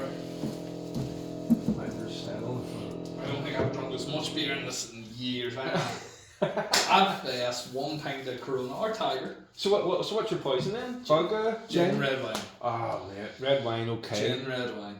I went Gin. around to Jamaica last night because we were back early and staff, so some Romanian staff down there, and they do a Romanian barbecue. And Wow. I love me barbecue.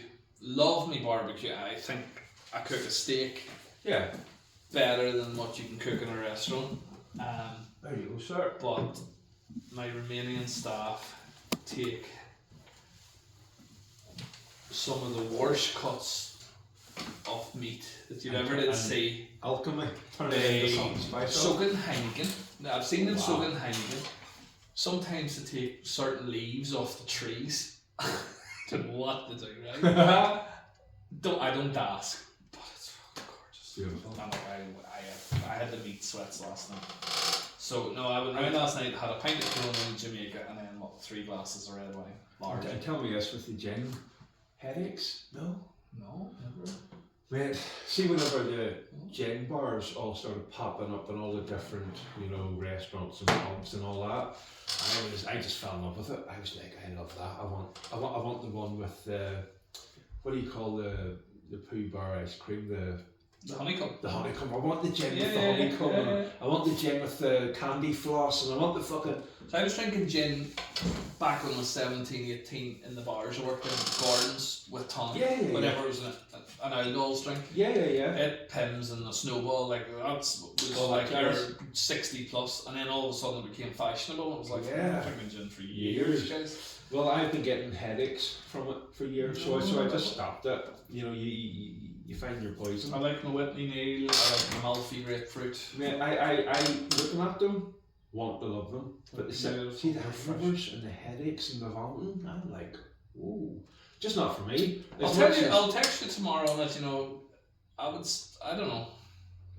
I haven't had 4 pints maybe since I was 18, 19. No way. I would have the 2, if I go out with some of the lads, because they're all, especially my Romanian staff, they're like pints of Guinness, like they'll sink 6 and 7 Guinness, and it's like, boys, where are you putting it? I know, but I'm not going. Whenever I'm in that crowd, I'll maybe stretch myself to 3. You should have said to me. No. You should have said to me. I'd have got No, the this is your thing, and it's like, You know? I'm one of them. Do you know what? See, if I'm in company too, certainly drinking, I just kind of drink what the group drinks. I know. I like doing that. see Also, we're all on the car. the 0% Guinness and the 0% Carlsberg and the 0% Heineken. I'm the same. I'm not going to sit here and get No, drunk. but this per se. is your thing. So you like beer? I was like, I'm gonna do beer. No, I love that because I'm the same. I'll sit and have a 0% Guinness if my guest is. I had a friend, Ian Bishop, legend of a man. He's no longer with us. He was actually a guy called Peter Solberg. Anybody that follows rally, he was his head mechanic. He was also Colin McRae's head mechanic. Wow, man, no Colin McRae. So he worked for Subaru. Colin McRae. They said at his funeral he was the only mechanic that Colin McRae let test his car. Wow. Guy from Kalinchi. And Ian taught me that. He says, I don't know what Ian's choice of poison would be, because anytime he's with me, he drunk what I drunk. Yes. And he says, I just drink whatever the group's drinking. And I started doing that, and Yeah. I started exploring so many more drinks. That's probably how I got into red wine, and Yeah. it's certainly how I got into a particular type of red wine Malbec. I love it. Yes. I love a Malbec. I was with somebody some night and they ordered a bottle of Malbec, and I love the Malbec. Wait, here's the thing with the red wine. Red wine was red wine to me, right? And that was okay until I started then the Shiraz, the Malbec, blah blah blah. And then whenever me and Tommy met, Wednesday night used to be our thing, right? Half price wine night, Johnny Watts. Oh no, Did you ever do that? Oh fucker, I used to walk from Greenwell Street when I was 18, Newton Arts, along that carriageway with Jenny Watts for half price wine night and Jenny. So whenever we got that, They want to give it a good Malbec. no, Sutter Home, Rose, Yeah, Sutter Home, yeah, Stagger yeah. Home, I call Oh, it, Stagger fuck's Home, sake. right? But that's like, I was talking about me and Sarah partying. Whenever we bought that house, Sarah's sisters went, oh, you are just partying every night. Now, we worked damn hard. She worked in the rates office at the time. I was driving the lorries, and I think we were working in bars at night, and the entertainment stuff had started, so I was DJing. She was still walking. We were working with 3 or 4 jobs just to save. And Wednesday night was our night. She came home I was home at 2, because I used to start at 5 in the morning. And I didn't work till late on a Thursday. That was it, because I didn't have to drive till 11 or 12 on a Thursday. So Wednesday night was your night. And we walked from Greenwell Street, if you know where it is, along the carriageway to Jenny Watts, the half price wine night. Yep. And it was bottles of Sutter Home. I had a bottle of Sutter Home, pissed drunk, Yep. couple of shots, Lovely. and pick a loose kebab and a taxi home. But here's the thing. I couldn't do that with a Shiraz, but I could do it with a Malbec. I've been in some. Me and Stephen, my partner in the wheel. His wife has come down. Like, she's come down from bed the next morning. Like, say I'm in the winter in 2 or 3 layers of clothes, maybe a set of thermals. I'll start and take off my clothes and like come down in the thermal levels, and she'll just see all my clothes lying on the floor and go, like, what did Gareth go home in last night? Yeah. Or what have the boys got up to? Like, me and Stephen have been in shit state on bottles of Malbec. But no hangover. No. That's what now you don't get a hangover with gin. I do, and I'm sure people that maybe drink Malbec red wine get hangovers. I expect a hangover from this one. I'll text you and let you know. I expect. Yeah, but I don't. That's the thing. You find your poison, and you go with it. Gin, as much as I would love to love it. Gin's a beautiful drink. I'm getting into whiskey at the minute. I don't know. Yeah, now whiskey. Yeah, I could do whiskey. Well, so this is Tommy will say I can't, but how I rate my drinks is, can I go out and go to work the next day? Yeah, it's good for me. Yeah, it's very, very. Not good. I don't think I've ever not done that, but I don't know how we get into. How do we get into whiskey of late? It's maybe one of the staff or something. Because I had a bad experience in Jim Beam and Disney. Like, I'm the only one I don't. Where? Disney. Ah! I know, you're going to piss yourself off. No. I swore I got roofied. Whiskey and Disney, I have never heard in the same sentence. I swore I got roofied. I got drugged in. Don't sue me, Disney. But I swear I did. I want to hear this story. Went to Disney. Now, just to recap, I have never heard whiskey and Disney in the same sentence. It's ridiculous. Gareth, over to you. Mum got divorced. That's some legendary stories, right? Mum got divorced. Came up this Christmas and handed us a cheque or cash for, I think it was £10,000. It was a lot of money, right? That's who my mum was. Got divorced, took half my dad's pension and everything else. Right? And this was her money to start a new life, right? And I wouldn't take it. But my brother at the time, he done what my daddy wanted. He went the university route. So he was in university in Nebraska, studying sports journalism at the time. So I wouldn't take this 10,000 off my mum because I was working away and I don't like handouts and I just want to make my own way in the world, and I wouldn't take this money off my mum. So what I did was, she hadn't seen my younger brother in a year. So I guess I took a portion of it. I paid for me, Sarah, and my mum to go to Florida, to Disney. Paid for Stuart to fly down from Nebraska. I wasn't flying to Nebraska, it's middle of nowhere, there's nothing in it, I wasn't interested. I went Stuart, meet mum in Disney. Yes. And we had 4 or 5 days. So we went to downtown. This was out of season for Disney, so it was quiet. So we went to downtown Disney, which is, if you don't know, it's a social area. It's where the restaurants, the pubs, the clubs are. Yeah. And then this was our Jim Beam phase. I see the bottle of Jim Beam. Well, we're drinking Jim Beam obviously back here. So I think it was the first night we met Stuart. That's my brother. And went to this Irish bar in downtown Disney. And we only had 3 or 4 in the barman. We were the only ones in the bar, and I think the barman wanted to close, and he got a bit of attitude. And I tried to use a bit of Irish humour, but he just didn't pick me up on it. And I went home. I don't know how Sarah. So we were drinking drink for drink. Me and Sarah were, and I also drunk a couple more drinks than Sarah. So it's not the guy who was racing ahead. No. But 4 or 5 Jim Beam. And I tell you, I was paraplegic. Yeah. Like, bulking over myself. I pissed the bed. Yeah. The lot. The whole drunken works. He slipped you. So my story is, I get roofied in Disney. And don't change it. I'm not changing it. Pisses yourself laughing at me. I get roofied in Disney. I'm the only person to get roofied in Disney. In a Florida theme park, just for. Wow. Because obviously I've heard loads of, not romantic, but beautiful stories about Disney. Yeah, and I've never heard getting roofied in Disney. All our theme parks. But here, that's what the show's all about. Getting educated. Honestly. Getting educated. And it was like, bits of it I remember in the taxi. I remember waking up and the bed was soaked. There was vomit everywhere, the usual. But as quick, she was genuinely worried about me because this wasn't me. I don't get to that stage. No. It's not that I can handle my drink. I don't know. It's just that she's seen me in that state twice. One of which I know I was spiked in the old shine. I was spiked with it. Who was spiked with there? Ecstasy. Because I was doing that. You know what they all do? I never took ecstasy. You know what? You enjoy yourself, yeah. I know who done it was a friend at the time because I would never take ecstasy because I was with a timid kid who's come out and he was like, I'm going to take one. And he told Sarah years later, and she knew. Tell me.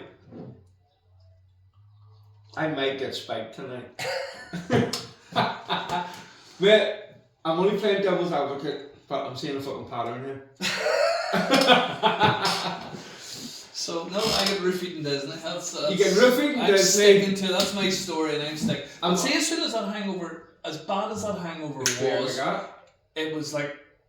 I remember waking up at 9 o'clock in the morning, still pissed drunk, and Sarah was like, we didn't have that much, it was 5 or 6 Jim Beam. That's what I'm saying. If she wasn't, because we and Tammy are the same, we and Tammy just go hell for hell. So she woke up, maybe a bit groggy, maybe a bit. But she wasn't nowhere near. That's how you know. So there was something. An outside variable there was either. Brought in. I can't remember how many days would land, maybe I hadn't it. There's loads of things. It does sound ridiculous getting roofied in a Florida theme park. That's my story and I'm sticking to it. It ruined the day. I love it, man. I haven't seen my brother in a year, not that we're that close a family, but like I was paraplegic one of the days. He must have thought to himself, fuck, Gareth's changed. I know. Huh? Disney like. Taking roofies in Disney. Here, I'd be up for most things, like.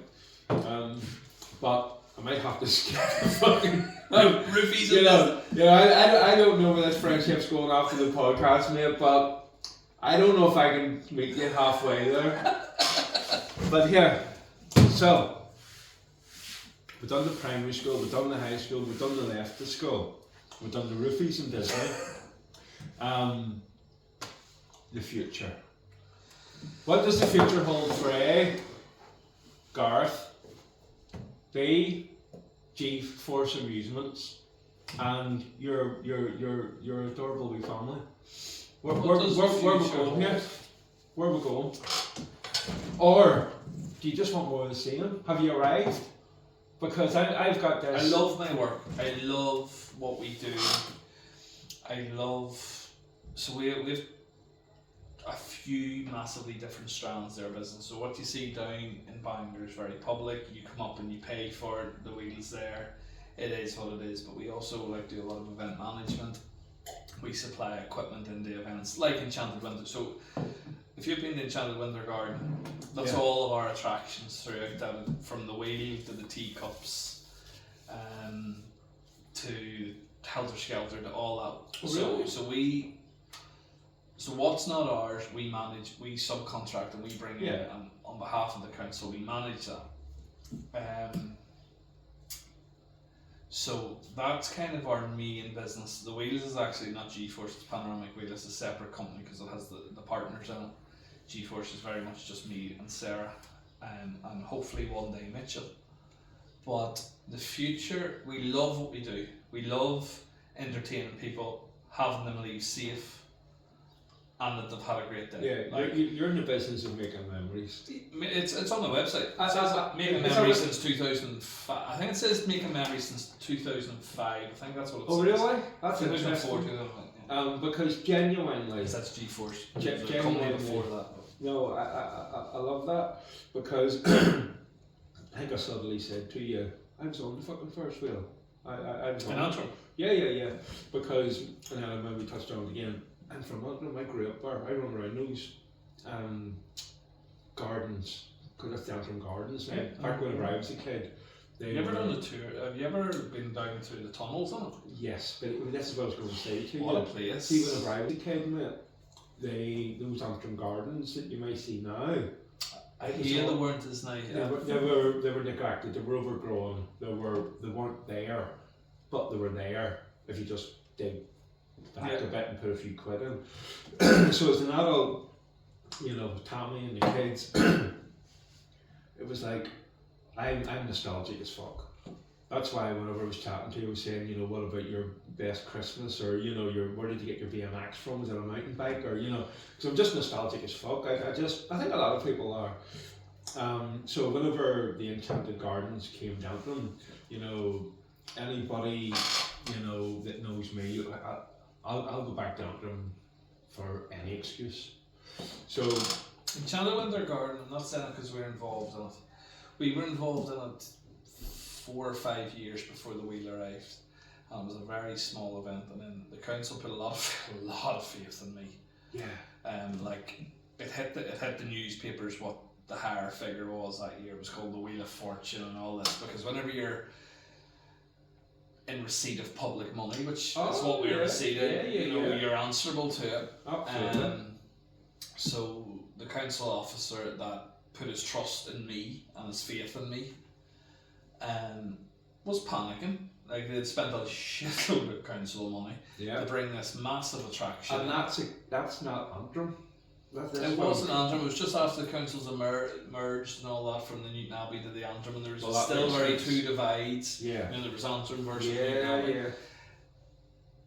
Yeah. And if you grew up in that area, you would have had the Donegal Christmas experience, if you remember. And there was one at Coleman's Garden Centre, I believe. Which was nice. We done Coleman's as well. But it was nowhere near what you've. No, but Enchanted 5 years before the wheel came, it used to close Monday, Tuesday, Wednesday. We kept this little set of chairs, and we lit it up for them.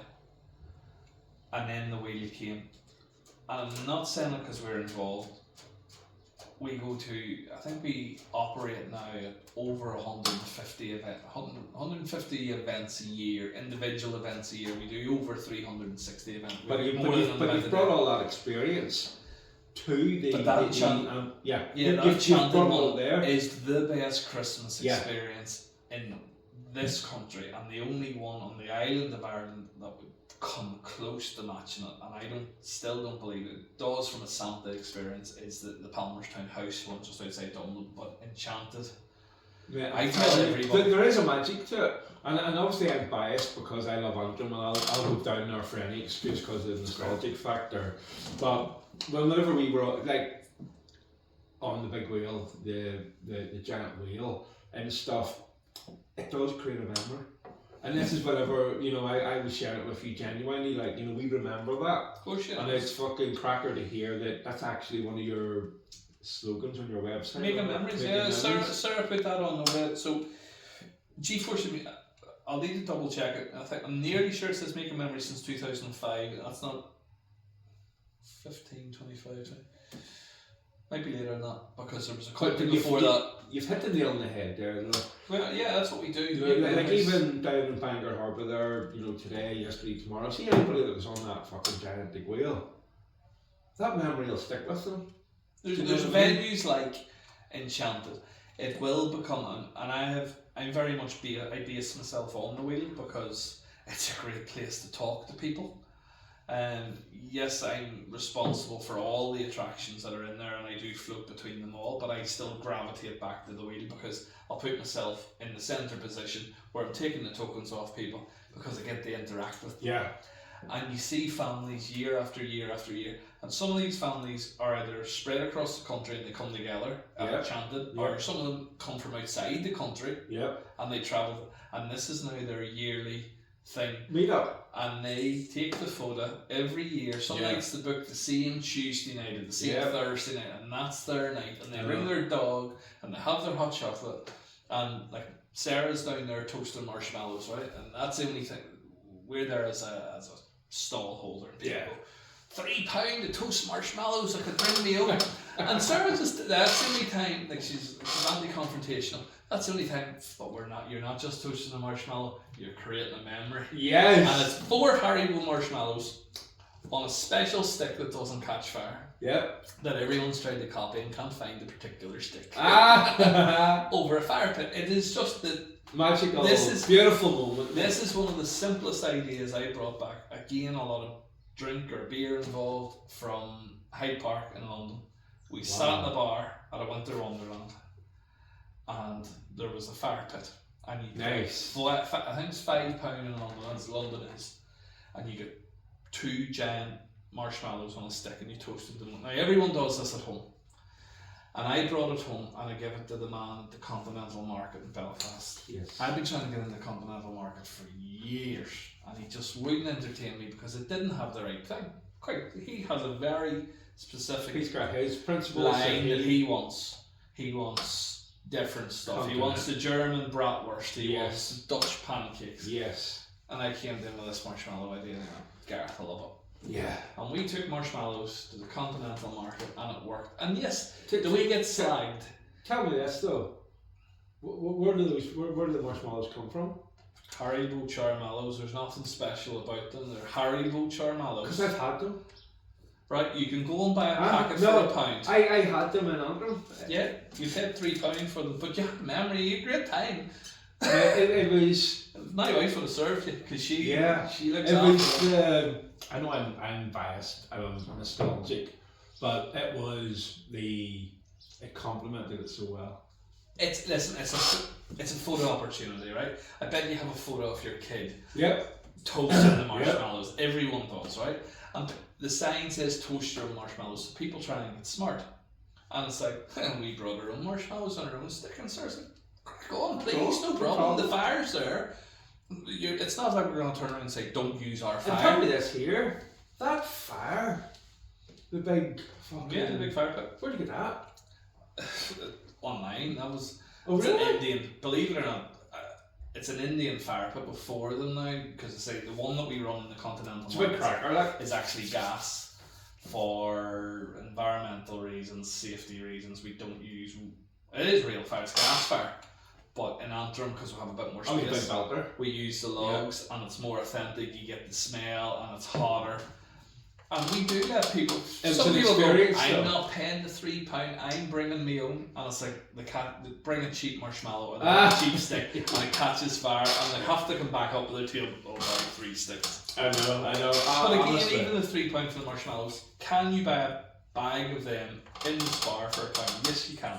But I've a rent to pay. I've a stick to buy.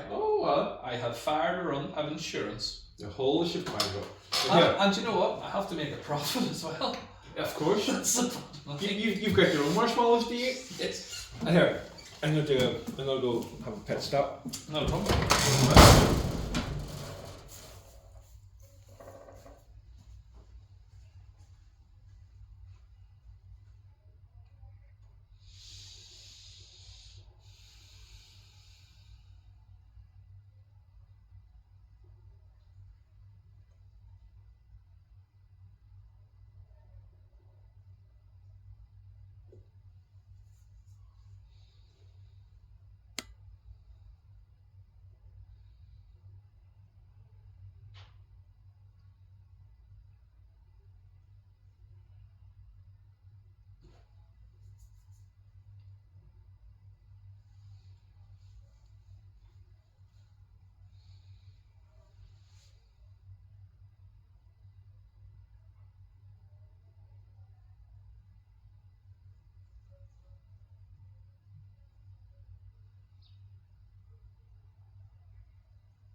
Back in the room.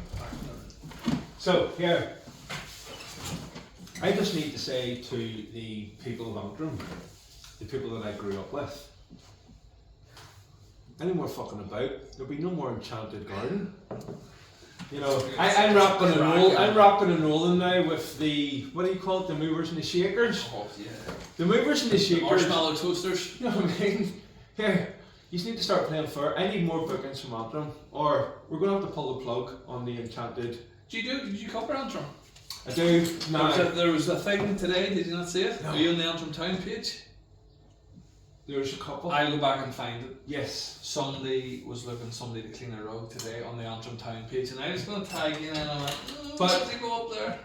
Did you look at how many people did tag me? I didn't go into the comments. I seen the comment, and Yeah, no, I got tagged? that, and I got loads of tags.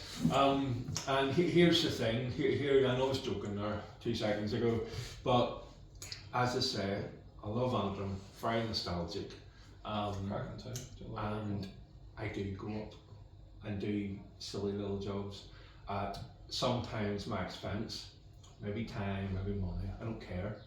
And a lot of people won't know that I'll nip up and do it, because it could be a guy I work with, it could be someone I went to primary school with, it could be a fucking old friend tagged me from high school, you know, and I love and appreciate, and I'm very, very grateful of all the tags.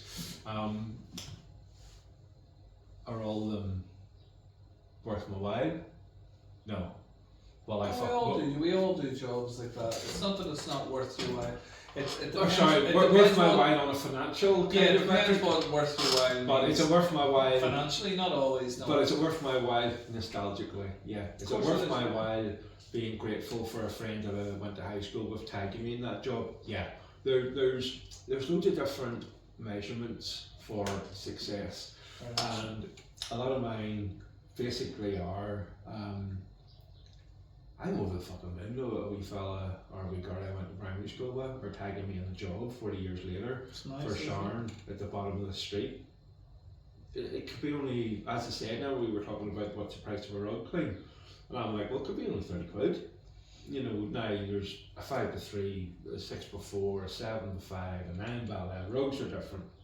But am I, you know, you go back onto that, you'll see I got about fucking 9%. I see it just smart. Yeah. I get that. See, whenever people, unbeknown to them, to me, put themselves on Facebook, because our attractions are very noticeable. Probably my best friend growing up, a guy called Peter Kirk, was obviously in Banter with his family 2 Sundays ago. Was out for a walk with 2 kids and the dog. I wasn't there, else I would have let him on free, of course. But got on the wheel, and it was like great family day out, lovely family pictures at the top of Picky on our wheel, and it's like, wow. No, it's that goes back making memories. No, I love that, and it's like, as I said earlier, like, you know, I love sales. Doesn't matter what I sell. See, when I get to sale, love it. You know, and it's like, I love, you know, as I said earlier, you love saving money. I love spending it. See these wee things. There's a lot of spend it too. Yeah, I love spend. I don't know. Maybe it's a percentage thing. I like holding. So yeah, there's a lot of things that make you feel good, and whenever some of those priorities in life are addressed, and so might be the richest man in the graveyard. Exactly. I've stood at a couple of funerals of people our age and younger. Yep. That cancer has hit, and they've been left with 2 kids. I'm looking at this from a man's point of view, and I've stood and looked down the church at them and went, yep. That's what I'm touching on. You've got to do both. You gotta do both, but I'm trying to get better at the spending, and I'm trying to get better at the fucking saving. I'm trying to get better at it eliminates insecurities. But you know, but I think some people, you know, entrepreneurs, you know, can get fucking hell bent on this one narrative. Profit. It's my problem. Yeah. And what I think what I'm trying to touch on is, see when someone tags me in a wee rug clean and I fucking love that just as much, because that's my wee hometown, like, do you know what I mean? And there's just feelings in all of that which I find very rewarding, you know. And I suppose I'm 43 now, and as you touched on, I'm a young soul. I think I'll always feel 19 or 12. I'll always feel that way, I think, but not to detach myself from the reality. Like, I'm sure we both know people that have passed that are younger than us. Yeah. And I'm sure that we know people collectively that have passed that are older than us. And I think what I'm trying to fucking just, not educate anybody, because who the fuck am I to preach anything to anyone, but there's loads of things in life that feel good. Don't get caught up into one thing, you know, because I'm guilty of that. And I think it's like, Tom will say, like, I'm a non-diagnosed ADHD adult. Oh, listen, we all have letters after our name, right? Do I have ADHD? I have them all. We all have a touch of autism, ADHD. We all have peculiarities, let's call it, right? We all do, 100%. Well, I love hearing that. Like, I went into the back of my truck today. We have like a rack for cleaning bottles. I don't know if you've ever seen the movie Sleeping with the Enemy, where she opens the kitchen cupboards and all the labels go out facing her away. These are just polishes. Yeah. And I subconsciously found myself turning on. There's six of these bottles, and it's like, why did the guys not put it in and have the labels facing? I'm that guy, isn't it? Right? We all have, and see, once you accept you have a little bit of something, we all do. Yeah. Everyone does. Yours might be different to mine. Yeah. Or less Sarah extreme. Overthinks it. It goes back to her saying no first. She'll overthink something. I'll say yes. Is that a negative on her? Is it a positive on me? Who knows? There's things that she can do better. and vice versa. And Totally. I just think everybody needs to fucking be okay with. I just think like relationships are hard, like, and especially working together. Working together, just all of our rows, all of our domestic rows, come from genuinely. Like, I'm not gonna sit here and preach, oh, we have the perfect marriage. Of course, no one does. But all of our rows come from work. Yeah, and it's probably a clash between Sarah's over cautious approach and you're over eager approach. Yeah, eager. That's the word. I'm the fucking eager beaver. Yeah. I'm eager. I'm an aggressive eager. I'm just so highly driven. I have some goals. And Sarah's not scandalous with money. She's genuinely not. She doesn't. She encourages me to spend some stuff on myself wisely. She's climbing Kilimanjaro this August. The company is funding it, so she's raising money for the air ambulance. The air ambulance was something that we picked for her for a multitude of different reasons. She's a big hiker. She's got into the hiking from COVID with her friends. Yeah. So she's going to do the 7-7, she's going to do the morning walk. And with Mitchell doing the quads, it's like if something goes badly wrong either in the mountains or the quad track, who's going to come? Probably the air ambulance. So we're fortunate enough at the minute for the company to sponsor, and you know the price of Kilimanjaro, it's not overly cheap. So the company is sponsoring her to go, and she's going to raise money for the air ambulance, which I think is a cracking charity. I'm not massive in charities with payrolls, but that is one that I've read into. It's responding to emergencies here now, and it's class. You've done Kilimanjaro, and you were telling me before the camera started. I'm buzzing for her. Like, that's a life experience. Well, not my thing. No. But for you, for her, for anyone that's done it, buzzing. Delighted for her. It touches completely back onto your business's fucking mission statement. Making memories. Yeah. See Summit and Kilimanjaro. It's up there. It's up there with the greatest. Hers are standing on my back thinking about her doing it. Mate, first time here. And all I can suggest is, train hard and the mountain will be easy. So that's what she's like with money. So they give you an equipment list, as I'm sure you know, and the sleeping bag had to be a certain quality. Take it a -26 for the last night, and she's like, I'm never around the sleeping What bag. month is she going? Because it can be up to -40. She's going to August. Yeah. She's missing my 2 busiest concerts of the year. Couldn't pick the worst times, but back to making memories, mate. See, you'll cover them concerts, no problem. But see, dare I say it, and I know it's not your thing, but see, when Sarah comes home, and the enthusiasm that's going to fire off her about this once in a lifetime experience, and it is that. I'm buzzing for her right now, yeah. But you might want to do it after you feel her energy from achieving that.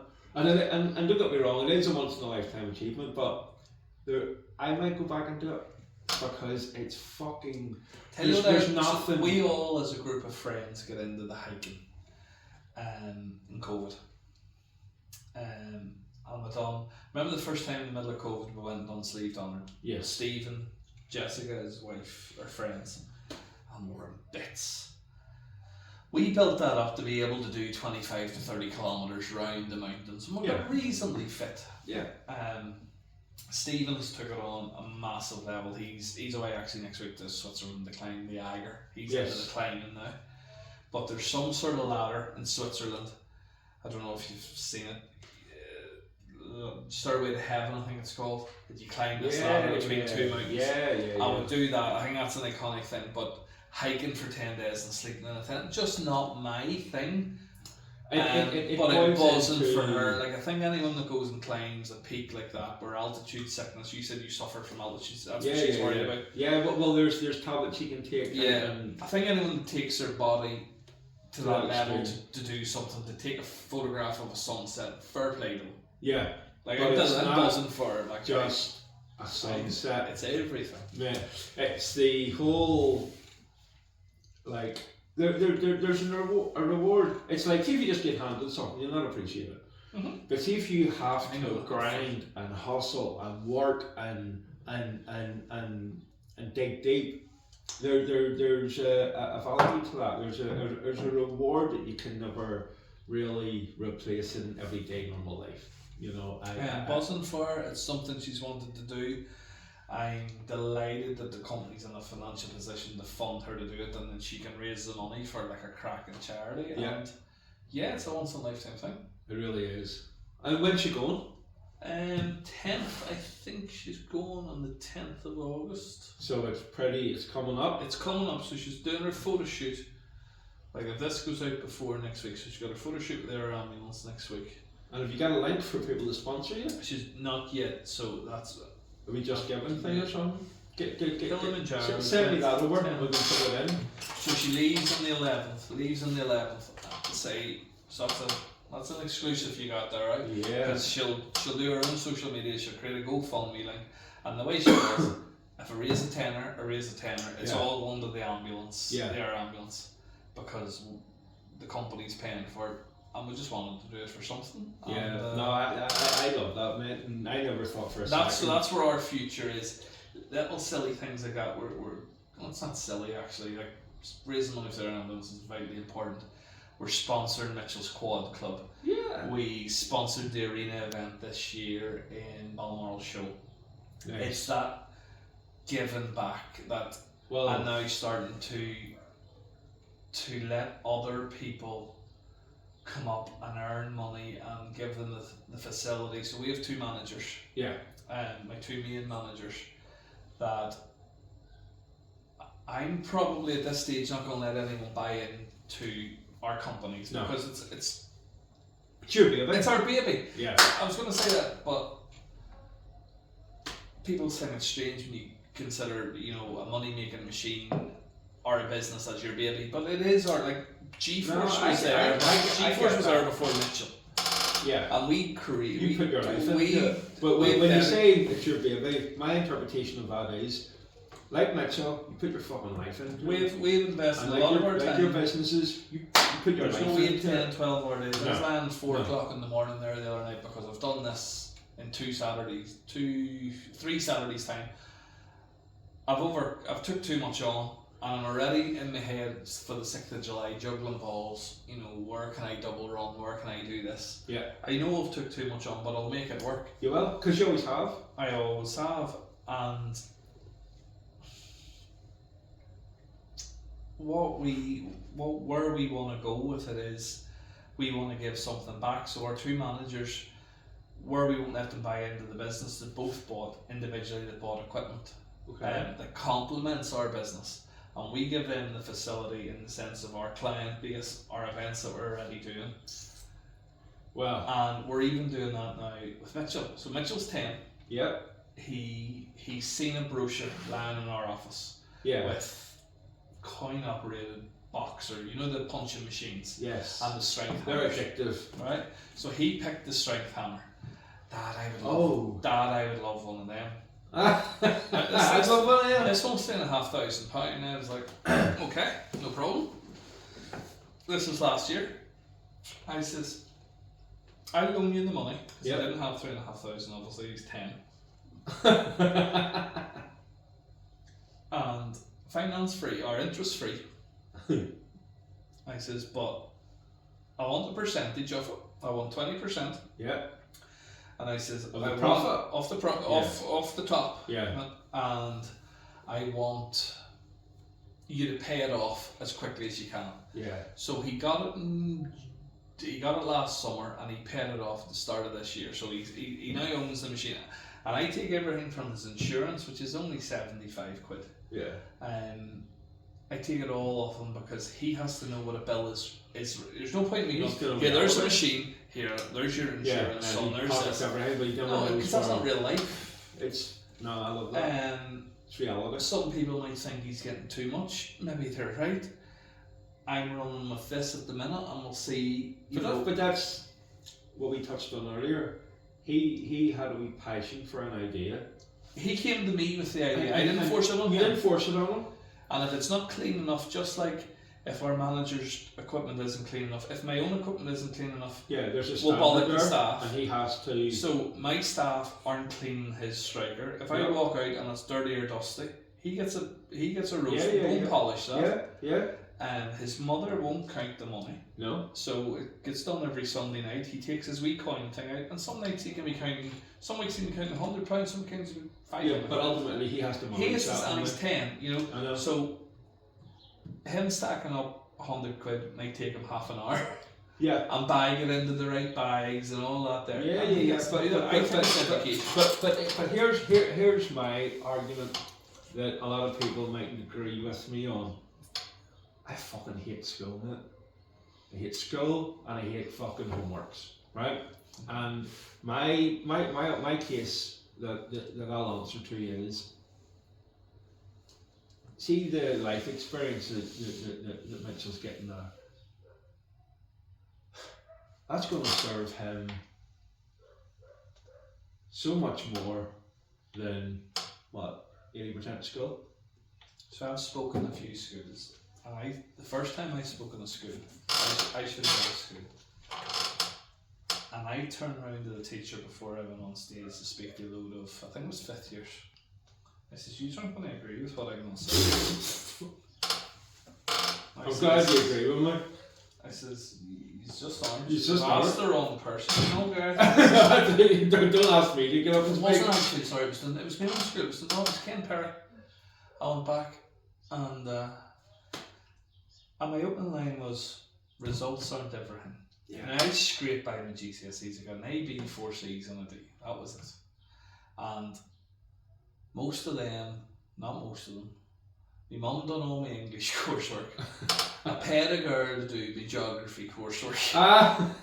Any way I could get it done, I got it done, right? Yeah. Because I was just that kind of kid. I'm a hustler, baby.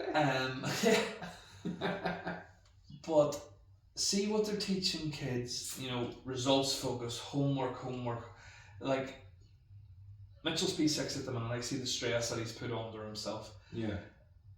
I wanted him to do we'll still call it the 11 plus, the transfer test, the SEG, whatever it is. They took the 11 plus, tried to make it everything else, and it's ultimately back to the 11 plus. It's a disaster, right? But he's putting himself under stress. And is he grammar school material? Truthfully, probably not, right? That's the truth of the matter. And I don't mind that. I wasn't grammar school material. But I wanted him I wanted him to do the test, because tests are still real life. If you want to drive a car, you got to do a test. I want to operate my crane, I want to do a test. So he has, and I didn't want him through in the corner for the rest of P6 and start of P7 because I'm not doing the test. So he has to do the test. Yeah. And it's just a wee bench. So he's now pushing himself. He wants the 80% this week. He's getting up to the mid-70s. He wants the 80, and he's driving himself. Yeah.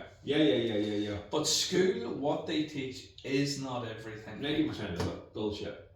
I have never been asked, and I have had real jobs before my own businesses. So what have I had? I've drove lorries for multiple companies. I've managed bars, I've supervised in bars, I've run bars, and even in COVID, I went and got jobs in COVID because the event industry completely closed down. Like, we had no income for 2 years. Yeah. And scary times. I learned a bit about mental health, which I didn't understand before. But having your wife and kids scream at each other trying to do homeschooling downstairs while you're up in the bedroom rocking yourself, literally. It was overwhelming. It was nuts. And everybody was feeling that. Yeah, I'm the world's worst mental health advocate. I don't get it, or I didn't get it. And within 2 weeks of COVID, I got it. Yeah, and everybody can identify with that. And what I snapped myself out of it was, like, there was money in the accounts, and I was like, oh, we're okay here for 6 months. But I was watching the news, and this isn't going to be a 6 month thing, and I tried to keep the staff. This was all before the grants came in, and But even they were a bit of a... Some of them worked for us, some of them didn't. Even that, it was just a big fucking mess. Yeah. Which, not to touch on it, because I've actually just been really enjoying the vibe of this conversation. True. And to go down that rabbit hole, Yeah, Gareth, it's a fuck shit that. hole. We're not going down that rabbit hole tonight. Because this conversation, the vibe's been fucking awesome. That's what I want Mitchell to do. That's what I told him. The school's results aren't everything. No. And you can work if you're confident and driven and you have a focus and you have a goal. Yeah. And that's just what it is. There's no degrees after my name. There's no letters after my name except medical ones. But here, just as a wee side note, the amount of homes I've been in, and they've got the university kind of, photograph, and I hate to say it, but they're working in Tesco's. I don't want to burst the bubble, but life isn't all about that narrative. Go to school, go to university, and you've made it. I'm sorry, but that ain't true. If that's what you want to do as a person, yes, but don't fall into the crock of that. It's stuffed down That's the their big all throat and in end all. school. It's not. I remember teachers telling me this. I'm not if the you person. don't have this and you don't do that, You're fucked. you're going to fail in life. Bollocks. You're not. You're definitely not. You're are not. fucking not. But here, tell me this. What did you talk about down at the schools? So I talked about confidence. Yeah. I believe a lot. If you believe you can do something, you can. Anyone can. Yeah. If you have something that you like, Yes. that you can focus your mind on and Yeah. you can do it. You don't need, and never be so cocksure of yourself, even as a confident person. Like every day is a learning day. I'm learning from you today. Every day. I'm shocking with tools. As I say, there's a Ferris wheel sitting down there with a million parts, moving parts to it. I knew zero about them. That's part of the reason I didn't want to buy one, because it was above my comfort zone. But have I learnt every day being around it? Yes. Can I fix vital parts to it? Yes. Do I get them checked? Of course I do, by competent people. But don't ever think that you can't learn something new, because you can. Like, don't just fill in these exams and these papers. Anybody can. It's like you seeing Sarah in the truck. We have maybe left it a bit late. I've given her the option, and I've told her I don't want her to do her HGV or big lorry test, because in our line of business, if you have a lorry test, you're never short of work, because everyone, you wouldn't take this trailer here because there's a serious shortage of drivers. Right? Oh really? And but she just wants to do that, and it's like, do you know what, sir? Money, sir, go and do it. If you want to go and be a mother trucker, as I call her, go and be a mother trucker. Go on, your mother trucker. But I suppose that's like, if you don't know what you want to do in life,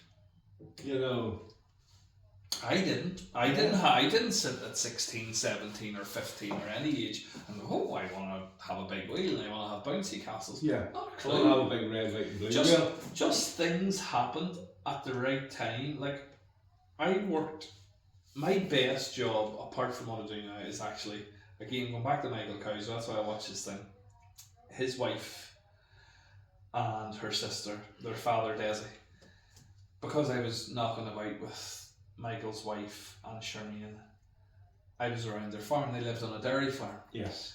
I just loved milking cows. It was my favourite job. Yep. Right? And I didn't even get paid. Because I was up there as Charmaine and Michelle's friend, and I started milking these cows. It was the fucking best job I've ever had. I know it. Genuinely the best job I've ever had.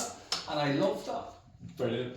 That's, I'm intuitive, like you. It's like I hate, certain subjects or homework.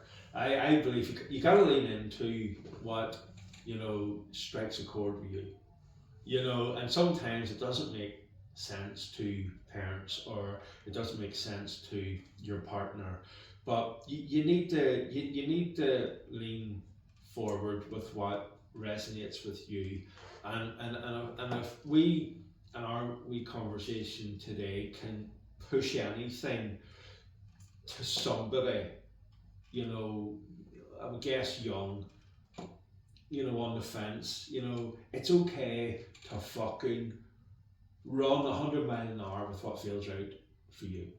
You know? Don't care what others think. Don't be bogged down. Be confident.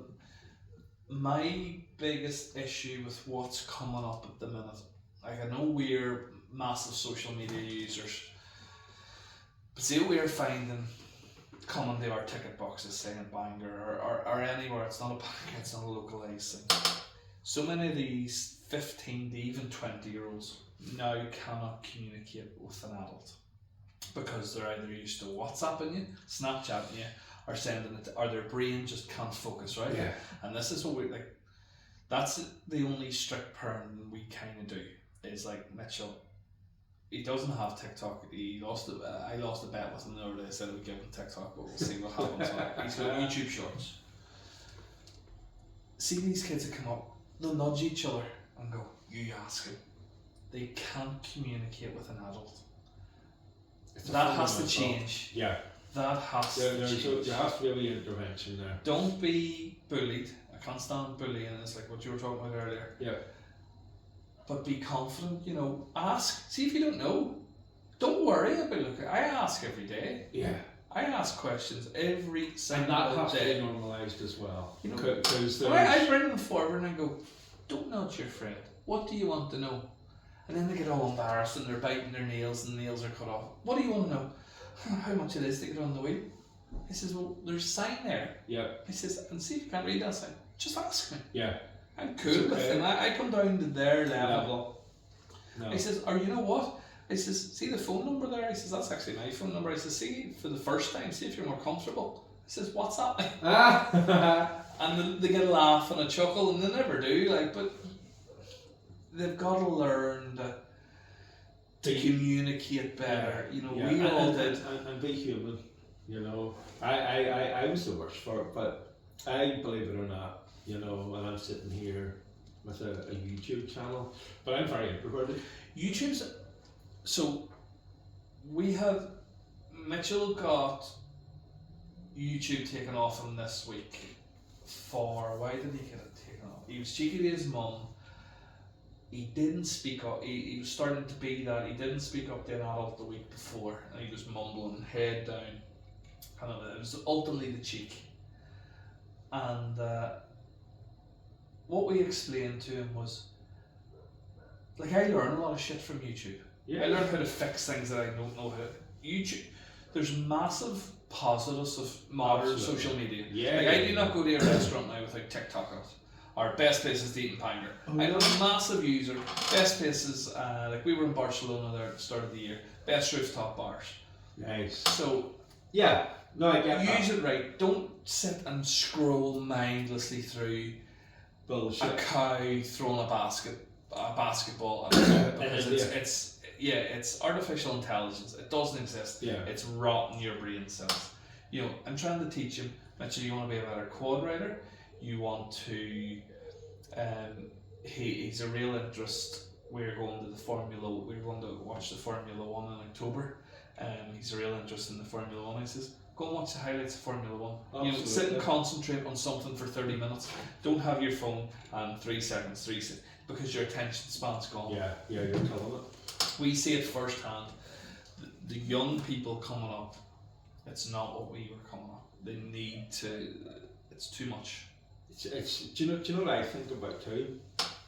It's worrying. like, you know, our kids' generation are the first generation to have, you know, like modern day phones, you know, 4K or whatever, but the brightness, you know, whatever you measure brightness in, is the maximum. And they've got this bright phone here for hours and hours and hours and hours, potentially.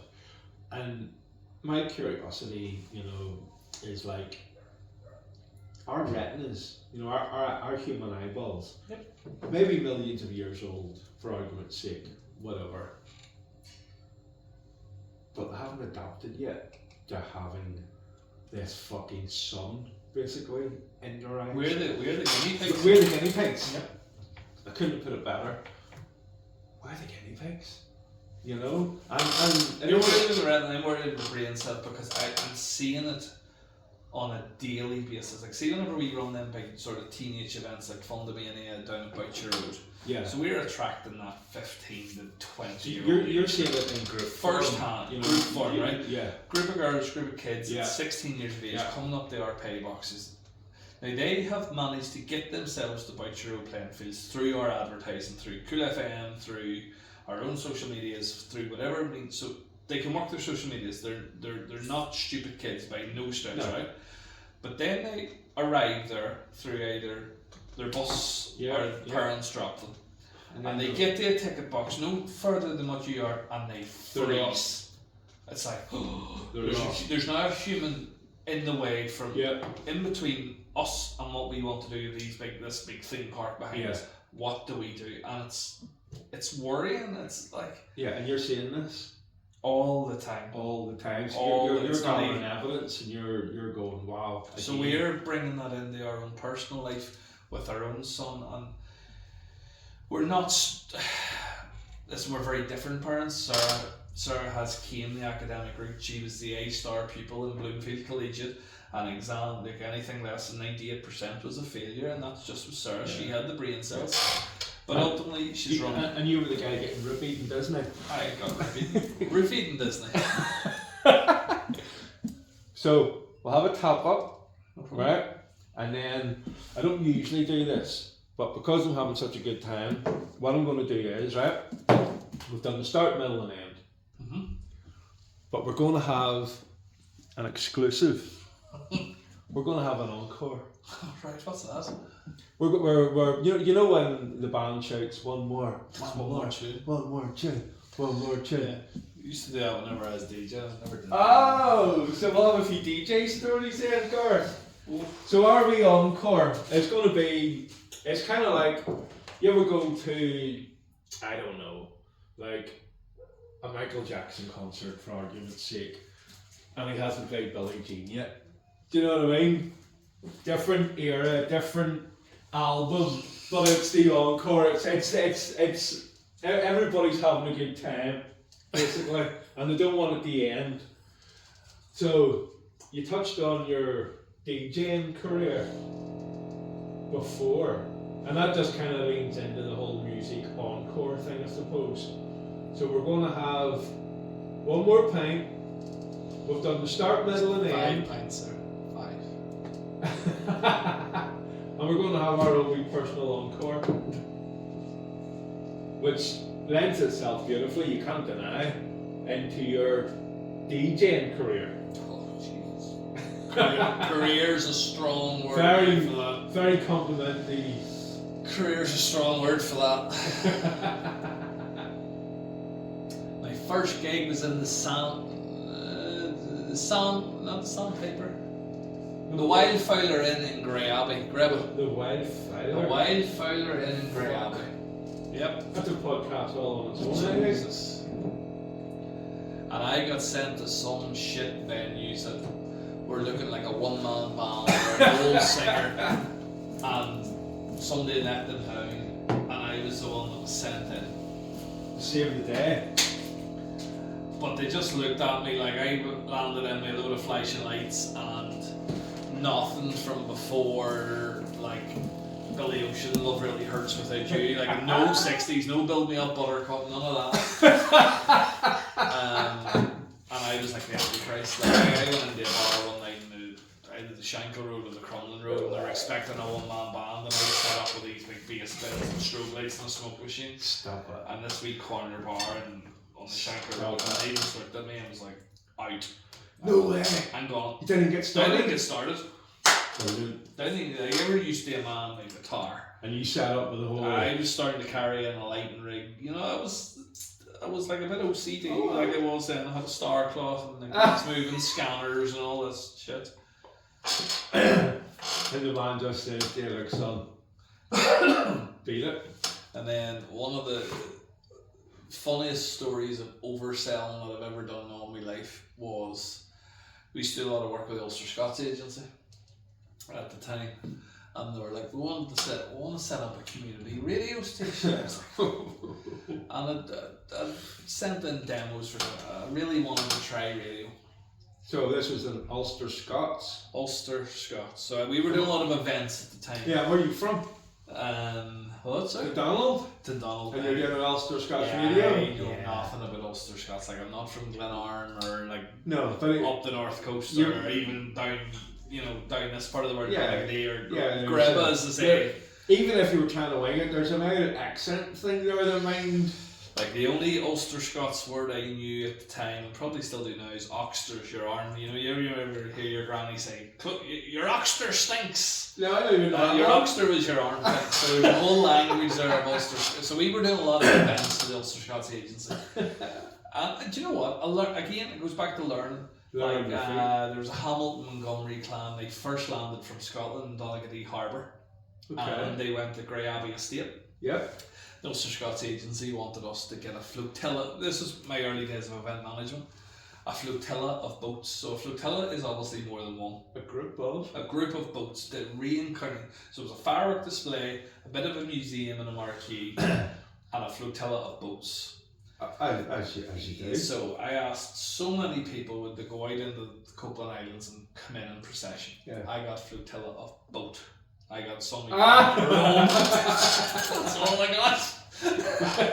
So thankfully you didn't know me back then, because I'd have done it. So they came to Mrs. Gareth. Gareth. There was another Gareth, actually, a guy called Gareth Fulton. He was my business partner at the time. Before GeForce Amusements, so it was Event Solutions. We had some of the same equipment that I have today. And then Gareth left. He's a comedy hypnotist. He left for Benidorm. I didn't go, and I started GeForce. You went to Ibiza. I went partying in Ibiza. He still lives. With Kaiser's wife.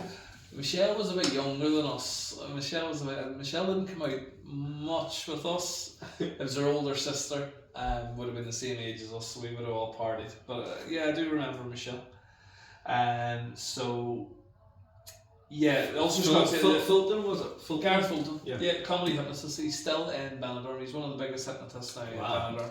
Very good hypnotist. Was my best friend at the time. We don't speak as much or at all anymore because we were 50-50 business partners, and he wanted one price, I wanted another, and we sort of met in the middle, and there's always friction whenever you sell a business. That's why I would not ever say a bad word about Gareth. No. He is the best comedy hypnotist this country's ever had. Talented musician, great guy. But just as on a wee side caveat, boring topic, and then we'll get back to the good encore. I would be a great believer in partnerships because it's just fucking a minefield, but that's just my wee take. Back to the encore. Back to the good shit, mate. Yeah, so Gareth and Gareth, can you set up a community radio station? A community radio station? Yeah. Oh yeah. For the Ulster Scots. Yeah, we'll do that. So Gareth had a few contacts like Willie Drennan, who's an Ulster Scots folk orchestra player, and different people. But I put myself in the breakfast show because Chris Moyle was on at the time. Yes! Chris Moyle's breakfast. I can do this. Of course. So we bought this caravan, all this radio gear, and we were placed in Ray Graham's yard. You know Ray Graham, the builder merchants? In Arge? Fuck this off. This big, massive fucking aerial that was broadcasting, proper licence. Oh wow. 106.2 FM. FM. Fuse FM. The Fuse FM is still going today up in Ballymoney. Proper Ulster Scots country. But I come on for about 2 weeks. With your Donald accent. Yeah, with my good afternoon, this is Cool FM 97.4. How are you doing today? This is about 10 to 10. Stop that. So, and you put a show together? I put a show together. Gareth done like the mid-morning show and had these other people in. Like 12 hours? Like 24 hours? What? No, it wasn't 24 hours. It was for me at like 7. I think I'd done 7 to 10. Gareth come on and then 10 to 1. 7, 8. So that's 3 hours. hours. We done like 9 o'clock at night. Yeah, done. Yeah, radio show. And it lasted, my part personally, the radio station that's like today is still going. Yeah. Up in Ballymoney, but my part as the breakfast show host lasted that 2 weeks. And I was like, Gareth, this isn't Cool FM or Radio 1. Like, I was like doing the top 10 of 10. We used to sit in this shit caravan. this like horrible car, smaller than this desk. It's like, oh, I'm parched for a drink, and it was really weird. People actually list.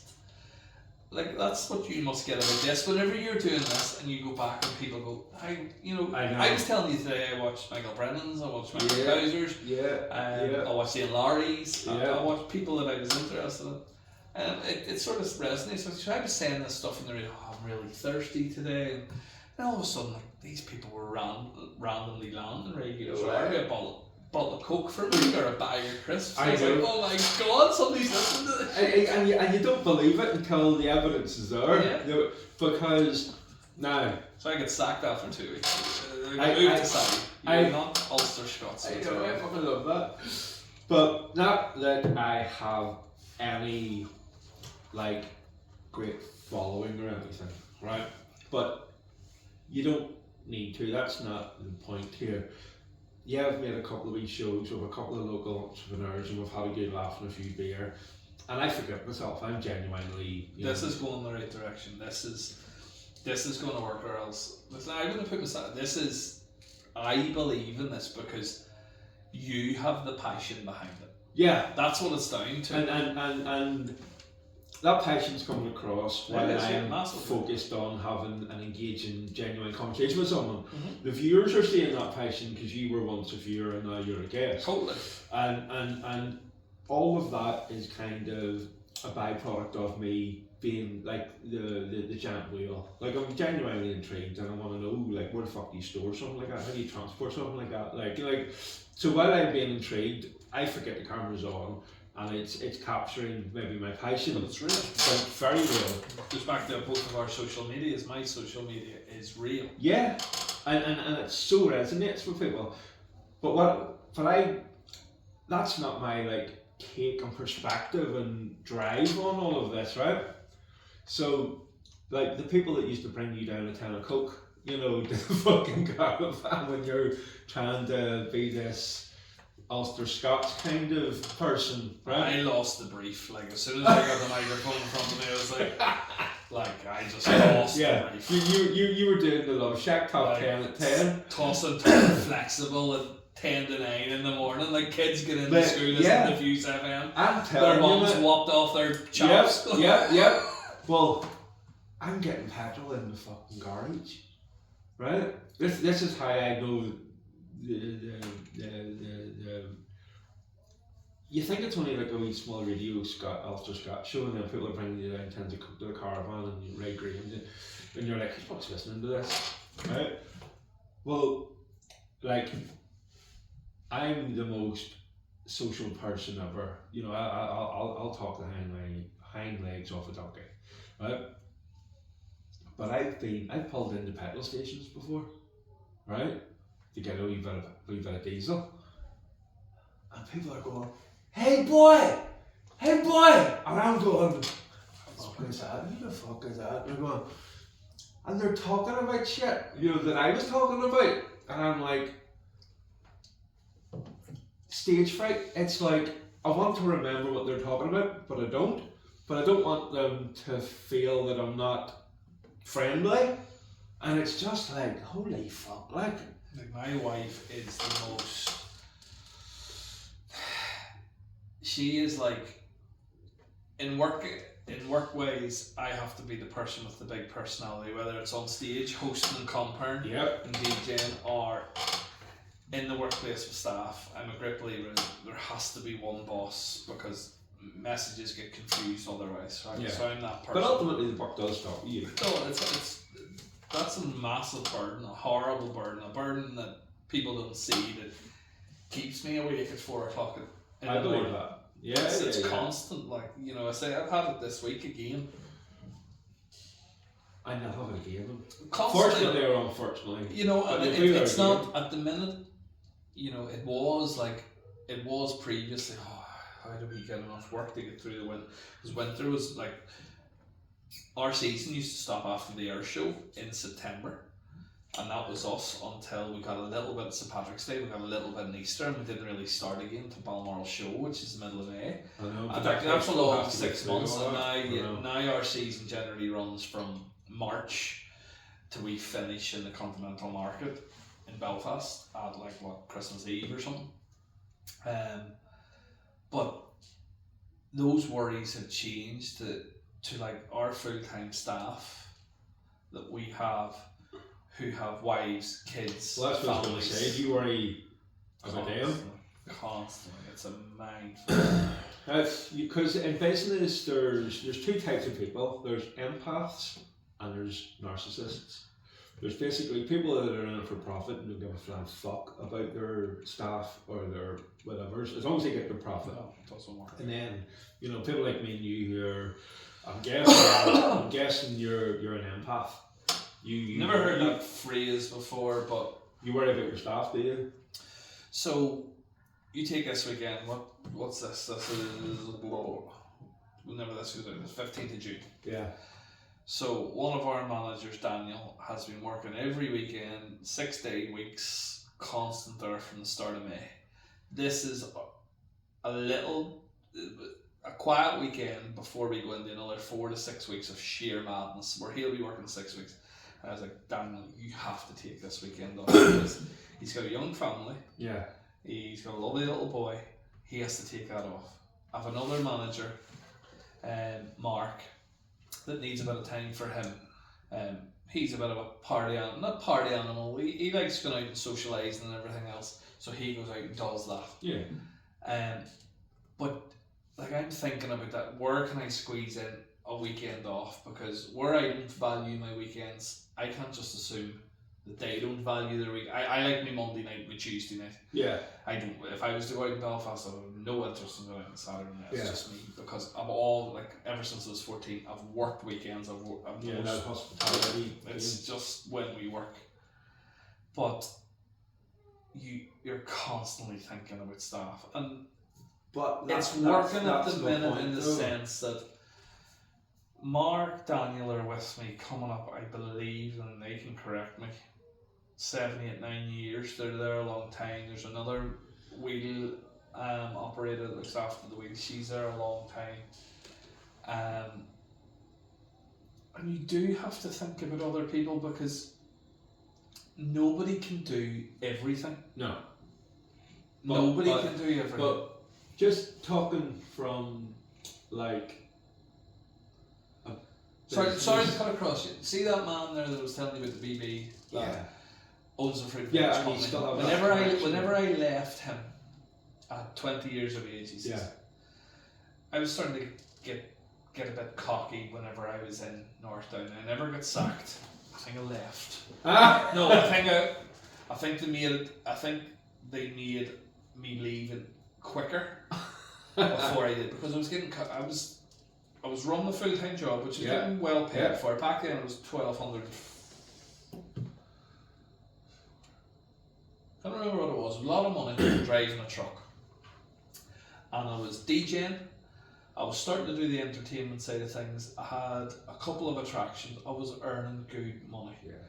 And I was probably starting to get cocky with it. I was going into work, and like the health and safety guy that wanted me to fill out the vehicle check sheets, I had no time for him, because it was like back to school. It's an age thing too. And I didn't have time for it. Perry called me into the office because he had time and he had respect for me, and I had time and respect for him. And he says, Gareth, he says, you might only think you're making money now. He says, but let me give you 2 bits of advice, and this has stuck with me from when I was 19 or 20 years of age. One, he says, you'll never make money until your money is making money. Yeah. And he left it at that. He didn't elaborate, and he says, always buy gold and silver. And he never elaborated on that. And I have took that now that I've made a couple of investments. I know you've got a couple of properties. So whenever you wake up in the morning and your feet touch that rug, that house has hopefully gone up a little bit of value. Oh yeah. And don't buy gold and silver. I didn't put all my eggs in. I didn't physically go and buy gold and silver, but I didn't put all my eggs in the event industry as such, because in the middle of COVID, it completely closed for 2 months. It done nothing. Like, I mean, COVID hit, as you know, in the March, and that's our lowest point in our bank accounts, because we do all our winter maintenance. The accounts are at their lowest point. COVID hit in the March, and by the next March, they were they were decimated. But the wheel, we managed to get the wheel open through the help of a local MP. The first time I've ever used an MP, a health and safety consultant, and the HSENI, because the words and the term social distancing were starting to come out, and I was like, well, them gondolas are more than 2 meters apart, and I can queue people more than 2 meters apart, so I put this whole plan together, and I was like, with the help of these people, I says, we can get the Ferris wheels out. Yes. So COVID hit in the March, and I had our first Ferris wheel out by the June in Wallace Park in Lisburn. The council officer put his balls in me. Stop it! With this MP, so we done this whole event management plan, and people were busting for things to do. Like, they were locked up for 3 months. So we put this Ferris wheel up in Wallace Park in Lisburn, and Jesus Christ! Now, it was first couple of days was disastrous. Like, we were just using Mr. Muscle spray to try and clean it. It was killing the staff. Michael Brennan introduced me to a man, I don't know if you know him or not, Scott Willis, SMD Designs. He was doing the sanitizers and the sprayers. So we got like the big garden sprayer that you have here, and we were spraying this chemical from CTS Chemicals. It was COVID approved, and we developed this cleaning technique process with the government, with health and safety, and we kept these wheels open. There was another period when COVID hit hard, we got closed again for a couple of weeks. But see, from the national lockdown in March, so that was the Don't Buy Gold. I know. G-Force was closed. Bouncy Castles events, 2 years gone. I would have lost my house, lost everything. If I moved into our caravan, I travelled with the Ferris wheels. I went to Wallace Park, Antrim Town Centre. There was not my red wheel, my business partner's red wheel that we subcontracted, and they also went to Antrim Town Square. And where did we put the blue wheel? Blue wheel must have came to Bangor. Can't remember. The 3 wheels were out, and we cut back on staff. We did a lot more ourselves. And that's how we get through COVID. I know, but you trace that back to the advice from your mentor. And what I'll always preach is all these other pieces of advice, they always simmer down to principles. I'm very principle oriented. You know, I love stories. But they're like cloaks, and if you pull them all back, all the principles are always there. You know, and it's, you know, don't put all your eggs in one basket, and, you know, everyone is looking for the holy grail. I call it the passive income fucking doesn't exist. I don't believe so. I truly believe, because I'm always very fascinated with, like, I built a big vending machine franchise in the 30s, you know, and COVID wiped it out, but that's for another day. But I could never have done that if I didn't have the renter room property thing that I had. Because see, when shit hits the fan, I wasn't that bothered because I had another income to smooth over. Gold and silver. I always had gold and silver. And do you know that same phrase was said to me in Philadelphia airport? Me and my wife were coming back from Vegas. And our BA flight from Vegas to London was cancelled, and we only had a babysitter that day. And we phoned our travel agent, we moved heaven and earth. This is a true story. We flew, so we were going to fly Vegas, Heathrow, Belfast City. And we got a text early in the morning, your flight's cancelled, we're going to put you up in the hotel, it's all good, but you'll go 24 hours later. We can't. I had a job on, and I had a babysitter, I think it was Sarah's mum, she was going away on holiday or something. Holy shit. So we were like, we need to get home. And travel agent was like, okay, no problem. So they flew us from Vegas to San Diego to LAX, LAX to Philadelphia, and a 3-hour layover in Philadelphia. And I met a very, very drunk man on whiskey. Yes! Right? He had the American twang, but he was originally from Newry. He was the original Northern bank manager from somewhere in Newry, or so he claimed. But this man was blitzed. Now he was well dressed, bit highfalutin, sitting at the bar. you could write a song about this. Drinking whiskey. You know, I met a man at a bar in Philadelphia. David McMaster. Did you see the one with David McMaster? The wee guy I studied music with?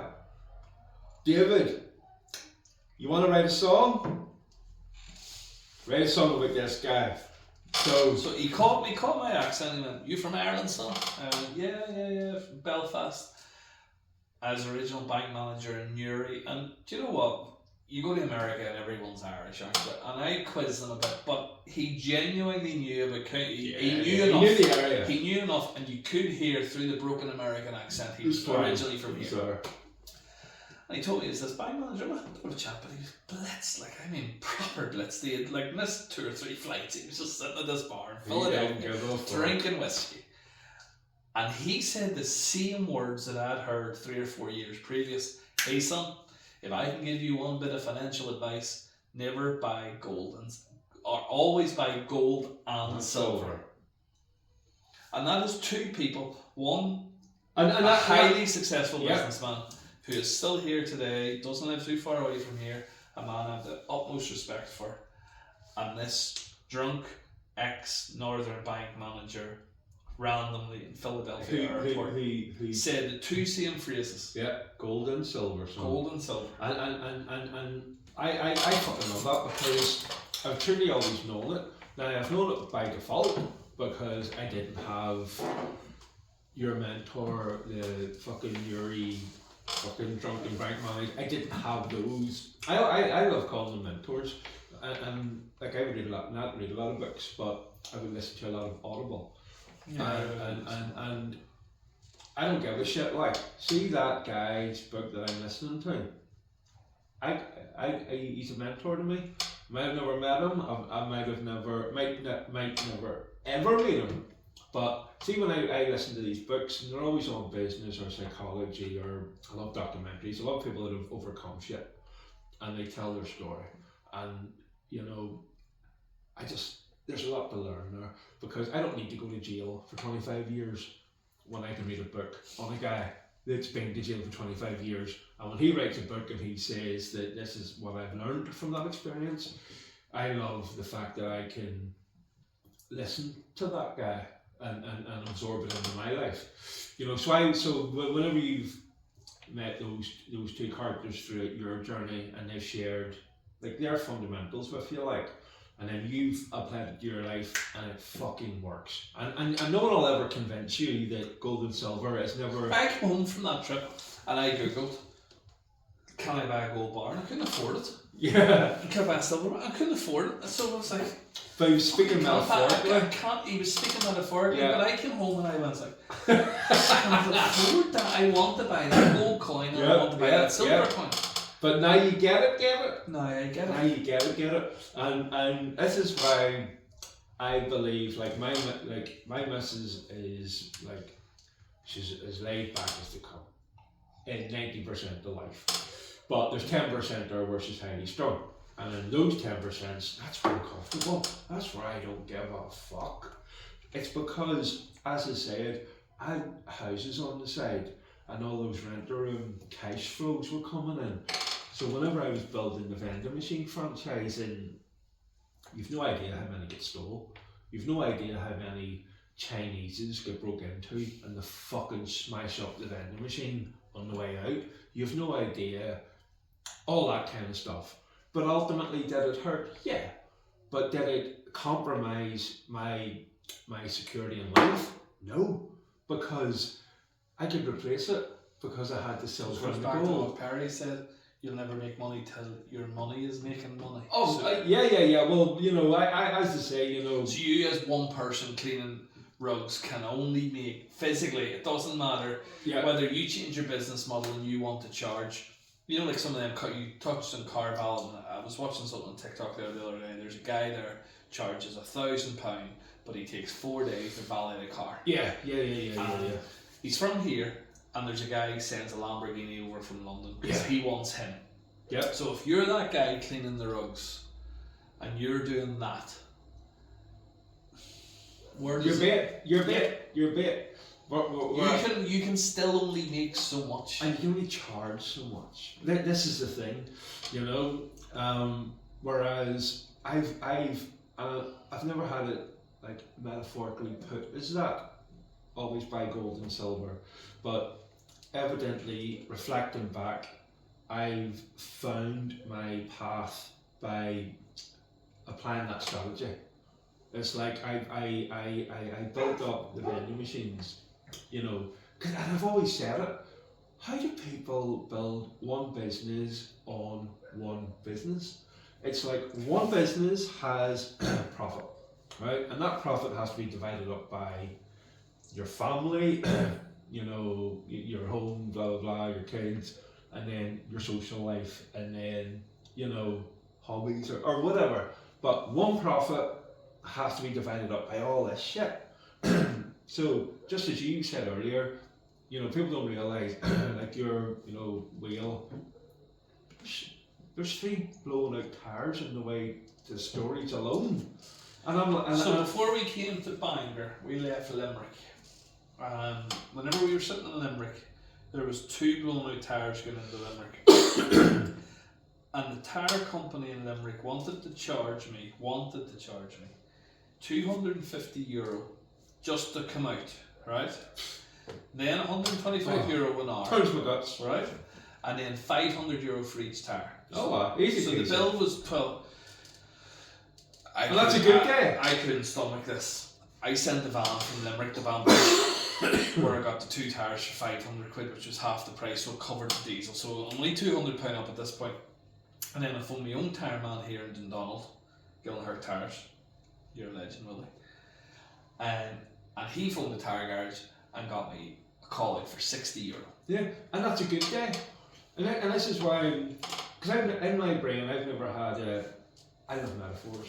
My brain works in metaphors. My brain doesn't work in, I'm good with numbers, but I'm not good with words. You know, so whenever you shared that with me about always buy silver and gold, you know, I've always fucking known that, but I've never had a metaphor in my brain to plant it in. Well, one is an incredibly successful and single Christian man that has, I say, you will not go to Asda, Tesco, or you will never eat a Cypress potato without that man making a cent off it. And we can read between the lines now, and we can go. And he's 70 plus years of age. Yeah. And he's still in his business. And some people may say, like, that's wrong. But he enjoys being in his business because he can see people like me who are 4, 5, 6, 7, 8 rungs down the ladder beneath him, asking him, Mr. Donaldson, can I park my wheel trailers in your big, massive, multi-million-pound yard? Yes, son, you can. See that silver and gold metaphor principle. That's served him well his whole life. And I kind of knew that, but I never. He's had staff there, so I worked for him 20 years ago, and I went back in just last September. He says, Gareth, let me show you who's still here. And all the big managers, all the big bosses were still there and greeted me like I was some sort of celebrity. And he treats them well. And that's how his business well, that's why I said to you earlier. That's how his business Remember I said to you earlier, fuck me, how many staff do you go see? When you were like, oh, not that. I've rented ground off him, so we rent ground in our business to stage events. Like, yes, we're in Bangor at the minute, we're dealing with the council. Sometimes we'll get a private piece of land that somebody owns. And I remember 10 years ago, I went to him, and he owned the fruit markets, the old fruit markets there in the Butcher Road. And he says, I'd like to rent that. And as much as he was good to me and my family and knew me from I was 4 or 5 years of age, he says, well, Gareth, that's the price. Yep. He says, I have a lot of other investors in that particular piece of land. He says, it's not all his call. And it was just business. But he was only too delighted to see me do well. Yeah. Delighted to, there's the price, but I also own, where the 48 sheets are? I own about, the big advertising hoardings. Yes, sorry. I own 8 of them down the Boucher Road. He yes. says, just get your printing material done. He says, no, I'll tell Clear Channel not to be charging you rent. Just, they're yours. They're yours. Put your advertising. I love that. And that's where I want to get to in business, is I And you want will. to help other people. Yeah. And But- it's starting but- very small now. It's starting with a 10-year-old son. Listen, I can fund you a strength test machine for Yeah. £3,000 if you pay me back in a year. If you pay With me my back. 2 managers. That But this is what we touched on earlier. The little piece of advice that I wished I was given before I bought into the great piece of advice. But I think, and I hate to say it, some pieces of advice have to be kind of, they have to have like a caveat for Northern Ireland. yeah. Because as much as I love Yeah. my hometown and my home people, we are a little different. And you know, I grew up and I bought into the idea that, you know, the secret of living genuinely is given, you know, and without getting biblical, but if you strip that piece of advice right back to biblical kind of fundamentals, you know, you reap what you sow, you know, and that can't be questioned. You know, there's so much evidence. You reap what you sow. But me being the optimistic, gullible fucking Gareth, I give without question. I'm that dickhead, you know. And then you get the adult life and you're like, with the greatest of respect, you know, you're surrounded with what I learned to call parasites. When you're given believing that that's the secret to living, I kind of found myself in a place in life surrounded with takers, and the giver, all I ended up with was fuck all. Well, then have I either been very fortunate and very lucky? Very fortunate, blessed, and lucky. Because I have give a lot, and this sounds like it's going down a different. I don't take well as I don't take as well as I give. That's a completely different podcast. We ever in McGabry? We don't have to talk about your life in jail. We edit that. That does not sound good. Huh? Want to talk about Highbank for a bit? Well, I cannot take help very well. Even this week, a guy tried to help me with a van that a clutch had broke, and it wasn't done to the exacting standard that my OCD, ABCD requires, and I got a bit ratty. But that, I know that's a me problem. But would I go to the ends of the earth for that particular guy or other people in my close circle? That if they were broke down at the far side of the country, would I run down a truck? Yes, I would. Of course I would. And I haven't been caught by the takers because it must just be luck. You know, yes, of course, there's been a few takers, and they get a chance to take on me once, and that's it. You see, I'm That's it. It's like I'm an I optimist. love helping people. And I told you a story before we took this live. Yeah. A mechanic that I was using, don't mind mentioning, John Beers, he had done a couple of bare ass recoveries for me. He wasn't really my mechanic at the time. He had been let down by another bouncy castle company last month. Me and Sarah were on the way to the airport. Literally in the car on the way to an airport. And the phone goes? The phone goes. And No he wasn't asking for mine. He says, do you know? And genuinely, there's 2 companies in that line of business that I would recommend. Me and Michael are very different companies. Michael is the best at the birthday parties and the private rentals and that kind of stuff. And then there's another company up Portstewart, Cremore, and they do, similar to me, the big events. Yeah. And I tried Michael, he didn't answer. Hi, sir. He didn't answer. I tried him that day. I remember I tried him that day. And I don't talk to Michael that much. Michael! But he's the first one that I refer anybody I'm to. telling you, Kaiser is a fucking gentleman. He's the first one I refer anybody to, and I don't take. So we're in the car. You're going fucking holiday. We're in my van, heading up to International Airport to park a van, and Sarah. So he's on the hands free, and Sarah looks at me with death. pure death. Because she knows you're going to say yes. And I remember exactly where I was. I'm passing Lidl there and I'll just come up this bar, and my store is up in the hills, not too far away from that. And I says, John, what are you looking? This is John Beers. He says, I'm just looking at somebody. He says, I've been let down. He says, the birthday party here is at 2 o'clock today. So it's early in the morning. And I looked at my watch and I was like, I can get up to my store and get down to Cumber. I can get this thing set up all within an hour. Yeah. And if I get up to the airport, if I drive like a hammer to hell, I'll scrape in. So I went up. I says, a boy or a girl? He says, I think it was a girl. I says, I have a frozen castle. I says, that's the only thing I can fit in my car. So me and Sarah lumped this castle into the back of the Vito, and off I went to Cumber, set it up. And that man, ever since, if I break down at 8 o'clock at night actually it happened there 2 weeks ago, I broke down Carrick Macross with that clutch, and I phoned John at 6 o'clock at night. I says, John, I need my van recovered. He says, Gareth, well, I'm up to my eyes. He says, but I know again, RD, and it's come back to us as business people doing everything for the customer. He didn't give me the number of that man in RD. He says, I'll sort it.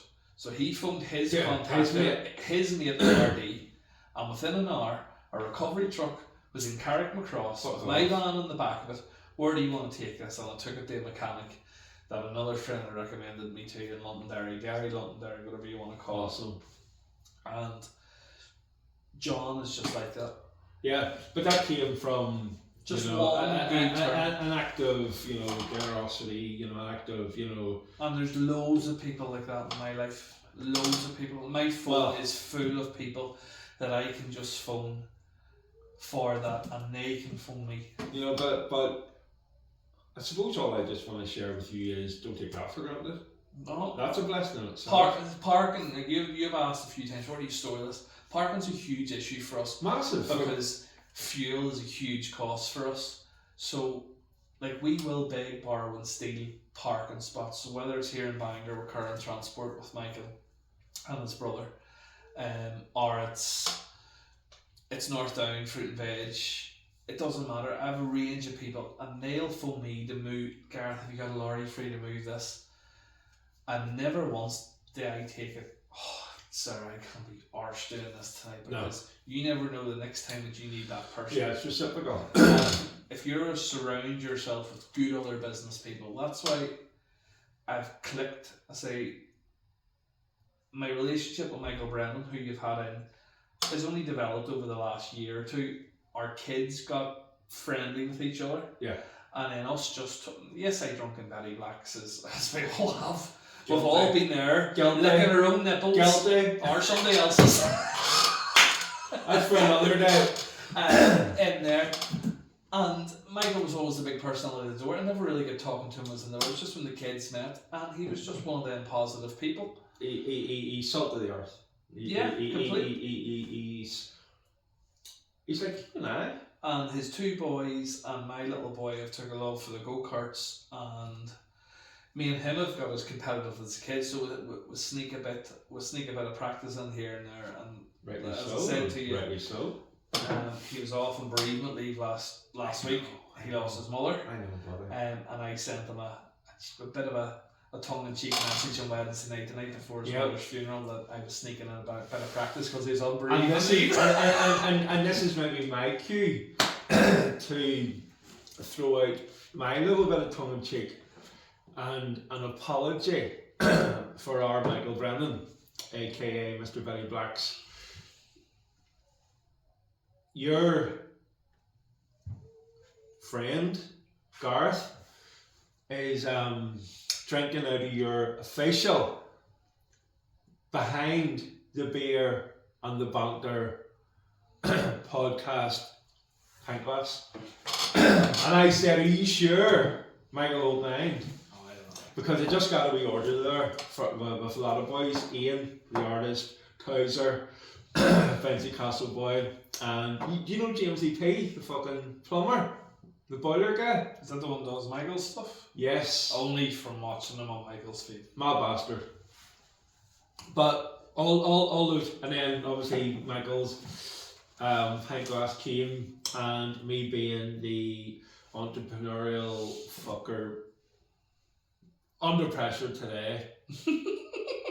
Arrived. I had all the pint glass up there and it says, do you know what, Garth?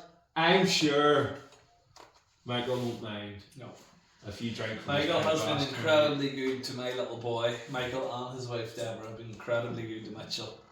And he's just grew into a very, very good friend that I let him beat me every now and again on the You do boat that, course. and I've noticed that. Yeah. You know, that's and that's more Like he invited me to to his son's birthday. Freddie's like 9 or 10.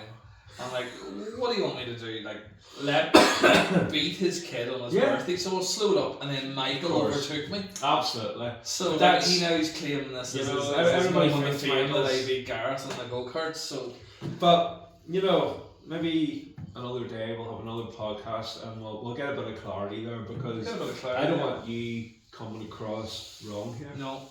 I wouldn't have it. Now that I'm settled in Banter, he'll be back.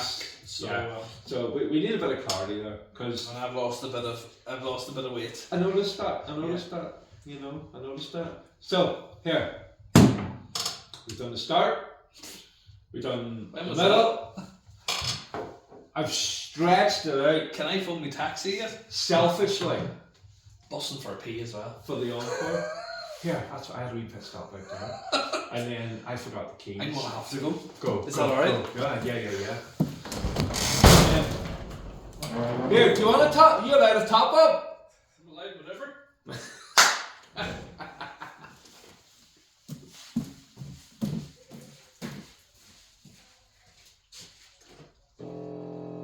Garth, are you phoning Sarah there?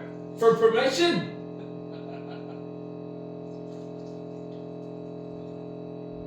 Don't fill me up now, only half will do, Buttercup. Aye, a wee halfer.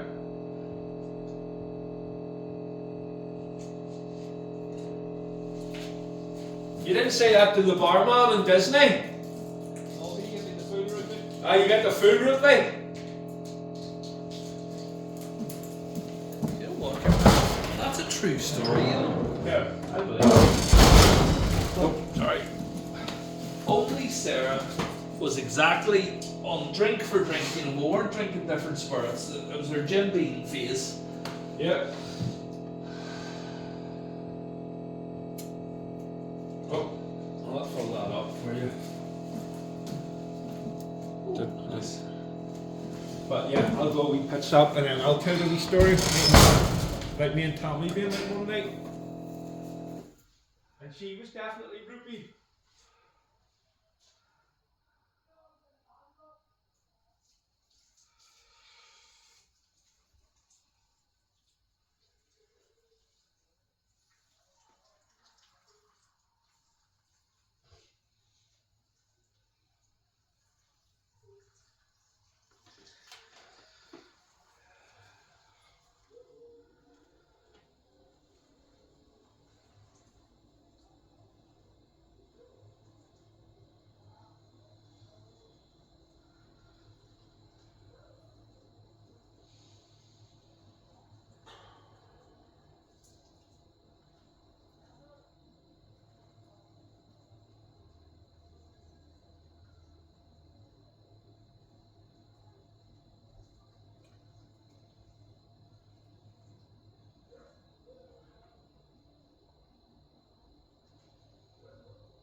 It's weird being so bright out there. It is, Isn't it? I'm used to being fucking. This. Manny says, this is ridiculous. That's like 6 times. I feel like one of my staff had ran out to Thirsty Goat the other night, and one of my staff had like 6 pints of Guinness, and I carried him into a taxi. To be fair, mate, I know, yeah, I don't mind carrying you in the taxi. But no, we're on the encore, and this I suppose is the little chapter of the podcast where it's kind of like that miscellaneous. It's kind of like where I say to you like, thank you, you know, for because not everybody has the bottle to come on and have a yarn and a pint and share, you know, little bits of their life, you know, because, you know, I don't feel my life is normal. I feel my life is so unbelievably random that, I don't know, some people might find it interesting. I find it interesting. It might explain to some people why myself and Sarah are regularly unavailable. Like, we are that couple that you invite us to a wedding, you invite us to a birthday, you invite us to a party. We can't tell you that, like, the Thursday or Friday, can we go? Yeah. We pay through the nose for every flight because we book it on a Thursday to go on a Friday. Yeah, because you have the privilege of things break down. Staff don't let us down. That's not fair. We're working with a lot of mechanical devices. Yeah. Clients change their demands.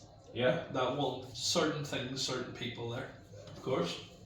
And that's why we have such a unique small group of friends that you can literally count on one hand. And at the minute, they're all within the same similar sort of business. Some of them are business partners, some of them are in the same business as what we do, because they're the only ones that give it. Like, we have had people trying to come into their life of recent, and really good people, really fun people to be around, but just cannot compute that. But it's to go back to people, we call this our baby. Yeah. If your baby is sick or your baby needs to go somewhere at the weekend, you cancel your plans, and that's how it is. People always kind of, you know. That's why I'm so worried about committing to you. And it was like, I only properly committed to this, Wednesday this week. Yeah, but I was cool with. And then you dropped the bombshell at 5 o'clock, and it was like, I was due at a job to 4. and I looked at the staff and wrote it, and I was like, say this was a quieter weekend, and Mark was looking after it. But that 5 was flexible. That 5 was flexible because listen, for me, that's like, I don't mind sitting here drinking till 7 until that's another thing that, you know, talk about back to business time, and learning. My first business partner, Gareth, I learned a ton from, but I've learned, and that's what I'll put back to you about the partner thing. So, what did I learn from Gareth? Gareth was the most dynamic talker you have ever met in all your life. See, for sales, he could sell snow to Eskimos. He literally could. We went into a meeting with a major client one day for a 6-figure fund day. And they wanted a new arena act for their fund day. So an arena act is like, we used to use a guy called Andy Perry, who would be great to have on your podcast with her. He is basically the best arena act. Whenever you're ready, Andy. He's basically the best arena act in the country. He's an Ulster trial champion. He does trials in the lead mines. Okay. He's local. He's from Newtonards. So he's the main arena act in this country. But he's the only one. And this particular client had seen Andy 4 or 5 times, and they came to us. I want a new arena act. And Gareth turned around and went, I have the very thing for you. You're sitting there going, do it? Because I knew what their budget was. It was great arena acts in the UK, you get loads, but they didn't have the budget to bring something in the UK. The Jack Russell display team. Stop it. No. And I was like, looking at these people, this is a major fun day for us. That even back then, 15 years ago, was probably for the one day, like an 8-9 grand profit day for us. And he says, the Jack Russell display team. And I was like, Christ, where's this going? So we finished the meeting and I went, Gareth, who's the Jack Russell display team? Don't know, but we'll make it work. Now, where I make it work and there let people down, you were not going to go and train 10 Jack Russells to do anything. And what was the time window? For an event like that, we would have had a lead in of about 9 months. But like, yeah, I don't care, like, you're going to breed Jack Russells or go and find 10 owners of Jack Russells. And he says, well, what are you going to get done? We'll get it. And Gareth, and he sold him this like for thousands. Oh, I said, oh yeah, we'll take the Jack Russell display team. And then obviously a couple of months out, the lead Jack Russell has like died. It's died, and the others will follow the leader. And he got out of it.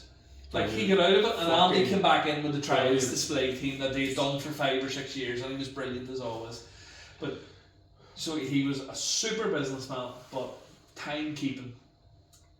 If Gareth had a meeting at 11 o'clock, you'd be delighted to get Gareth there for 12:30, 1 o'clock. Disaster. And I seen how many people that.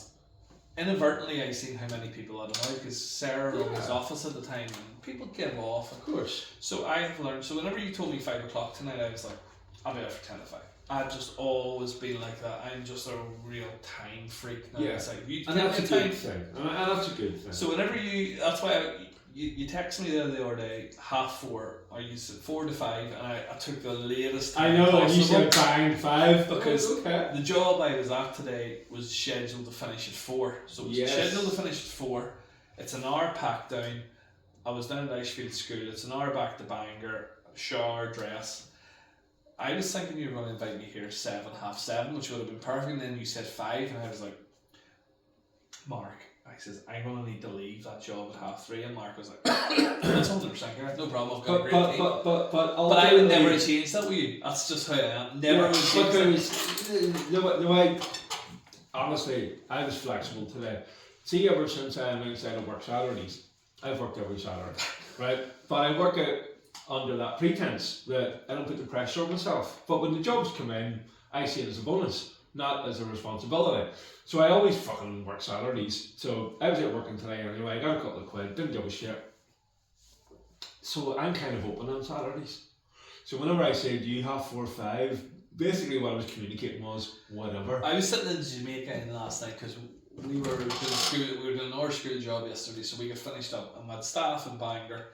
Sarah was actually strangely with me on the job. I came back, landed here at 6 o'clock, and was like, let's go and get something, because if we hang about Bangor too long, the staff have an excuse for us to come to the box. Like, I've got to go and feed my pet goldfish or something.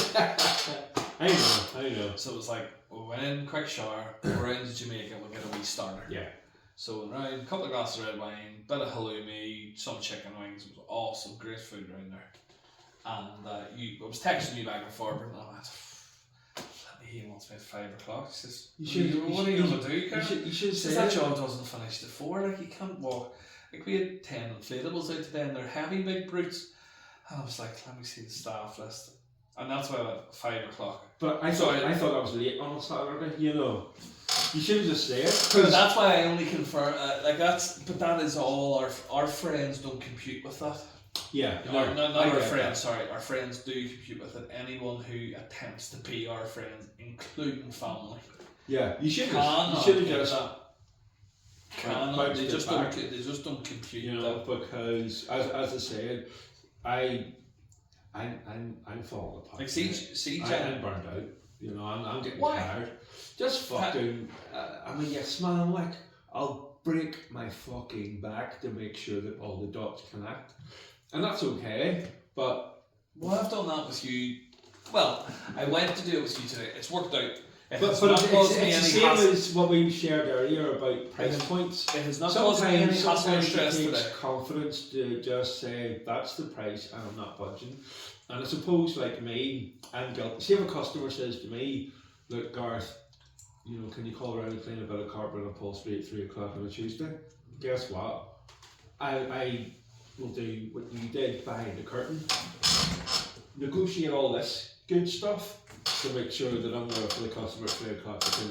Whereas I'm sharing with you, I had a bit of room there. You know, salaries are my gig, and you know, you shouldn't have put yourself under that pressure. Is what I'm trying to, share with you. Don't be afraid to charge what you need to charge. If you truly believe in, and you know truthfully, if you're good at your job, if you're good at cleaning rugs, charge for your time. Don't be afraid of it. Don't be ashamed of it, because not to listen to Stephen Nolan that much. I really it annoys me. But he said something one time that sort of sat with me. Because he obviously gets a lot of flack for what he earns from the BBC. Well, you know, the fuck of that. He earns a shitload, yeah. He says, if I earned this in America, I'd be head of the community group of where I live, or this, that, and the other, and I'd be celebrated. But because I earn that here, in this country, it's a crime, it's wrong. Yeah. You know, so don't be have the, it goes back to confidence, what you say. If you think you're the best in what you do in the road cleaning, charge it. I know. You know, I call it the EasyJet model, and it works for so many businesses. You know, do you want to fly 10 flights? Do you want to do 10 rugs for £30 when you can do 5 for 6? What do you want to do? It's a choice in your life. Yeah, totally agree.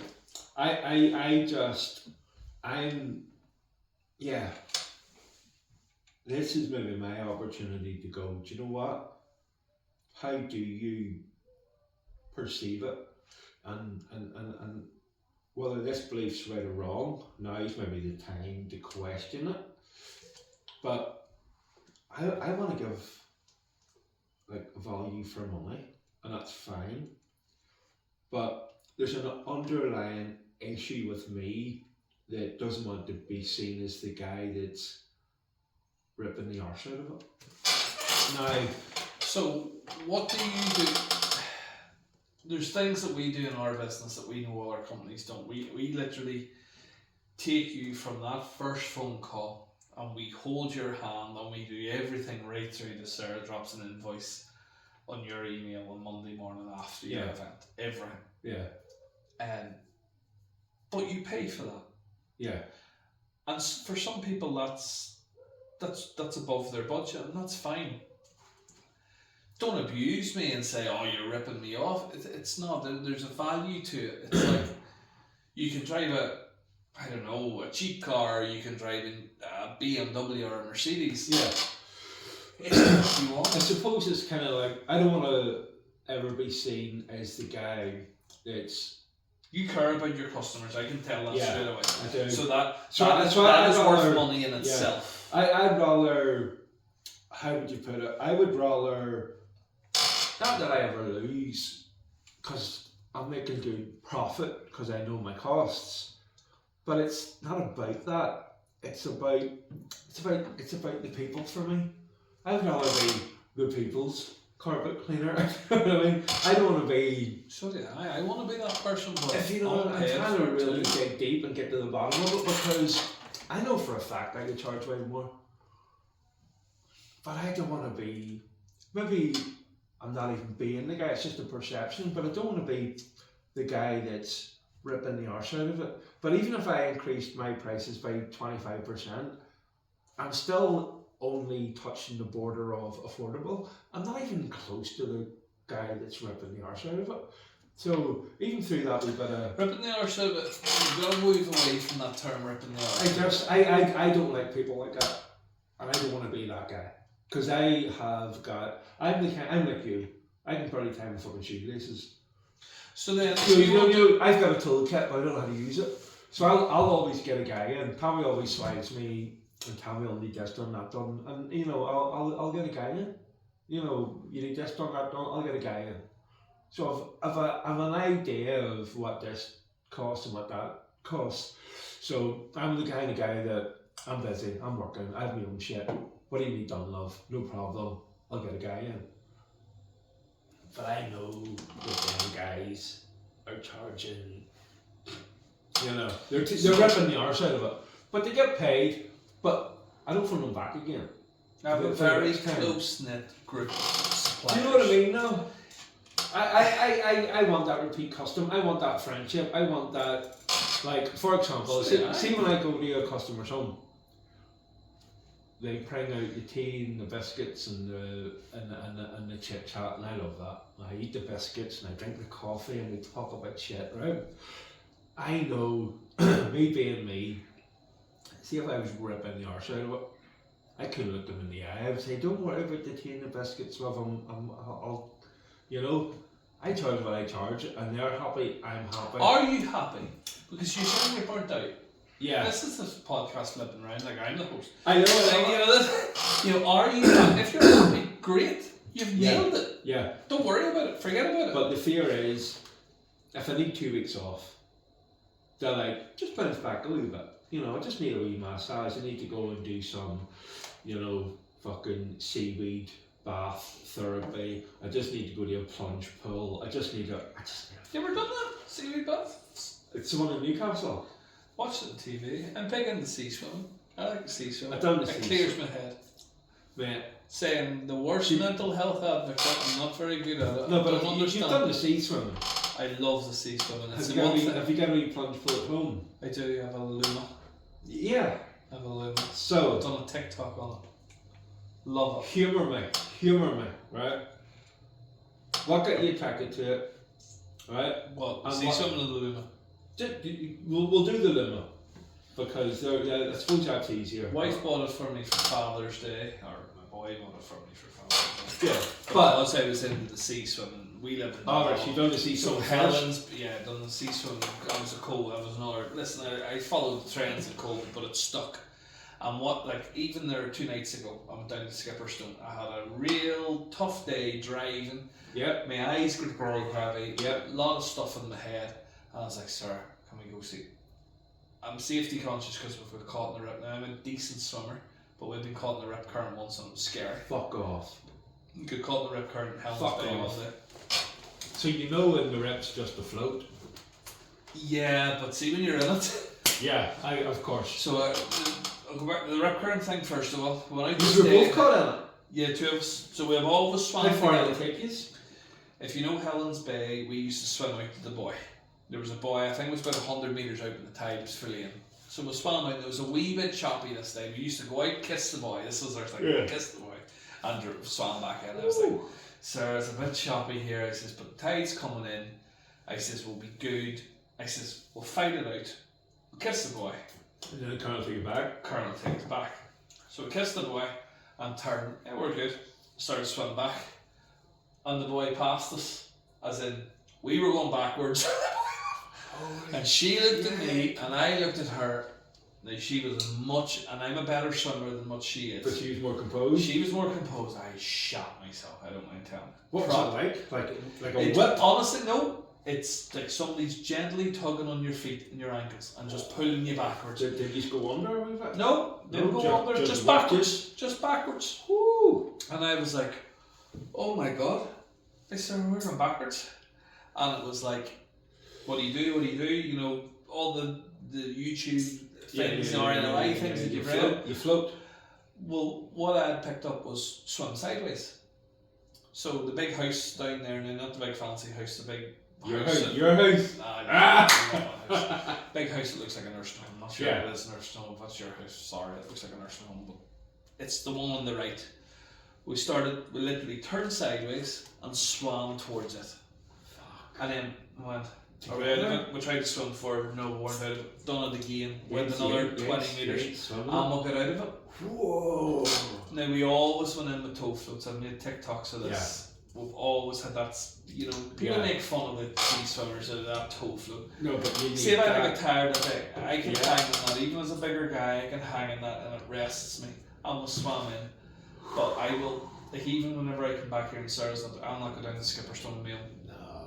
I just won't go. So is that a learning curve? But the sea swimming, Back to the benefits.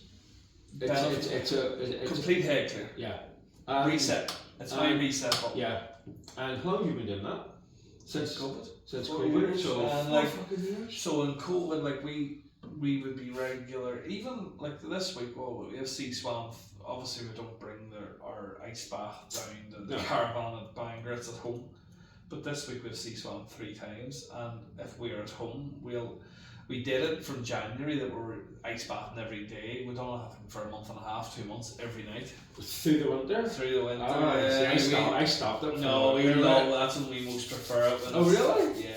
When I was down at 3 or 4 degrees, and we've got Mitchell doing it. We've got Mitchell to 5 minutes because he's seen a YouTube that's Stone Cold Steve Austin, the wrestler. Yeah. He couldn't do it. And he was like, I'm tougher than Stone Cold, so Mitchell's tougher than Stone Cold. No, I stopped it in winter, but Maisie fucking loves it, like, she which is a bit scary in the sense that if I just left her, she'd stay in it.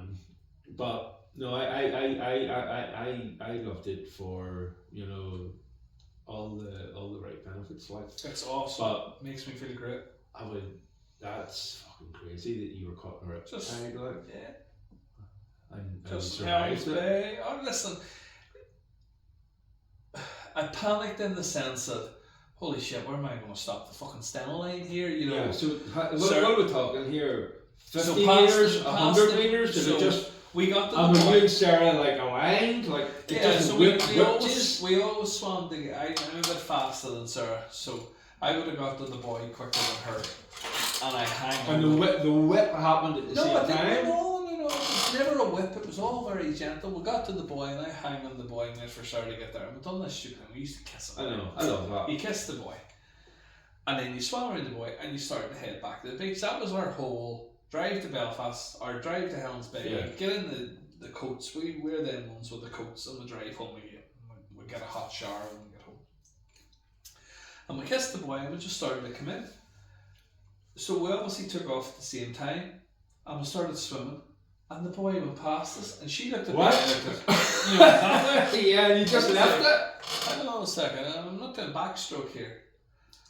And she went, Gareth, you feel that? And I was like, yeah. And I looked round for somebody.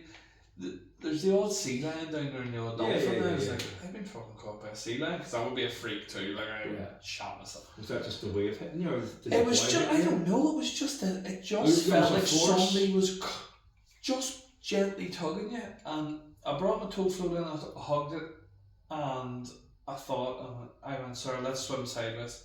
It took me about 30 seconds to compose myself. It took her 10. So it takes a long time. It's a long time when you're in the water. Dragged. And with no phone, and we were well, you know, Or you started to get distant. we were well away. There's always people on the beach there at Helens Bay, but there wasn't anybody I felt that I could shout to. And I was like, holy shit. And me and her together. So ever since then we've took a phone in a dry bag that, Yeah. Our and I's not a great chart. So it was like, sorry man, didn't we see something swim sideways? Now the float thing's right too, but like, where do you float to? Do you float out to the stena till it stops, or is it, you know, where? So we started to swim sideways, and then let's go in now, and it still was, we were still obviously in this current. Resistance. So I would say behind the buoy we went it wasn't as much as the 15-20 metres behind the buoy. But So we got to the buoy, and it took us 15-20 metres out, and then we went sideways. Woo! And we got in, and that's not took us. But Lived to tell the tale. I guess it was fine. It wasn't But life. it was- I don't believe it was life threatening. I was in. But I here's had my the- gloves. here's- I had my boots. I had my toe float. Yeah, but you done all the correct preparation.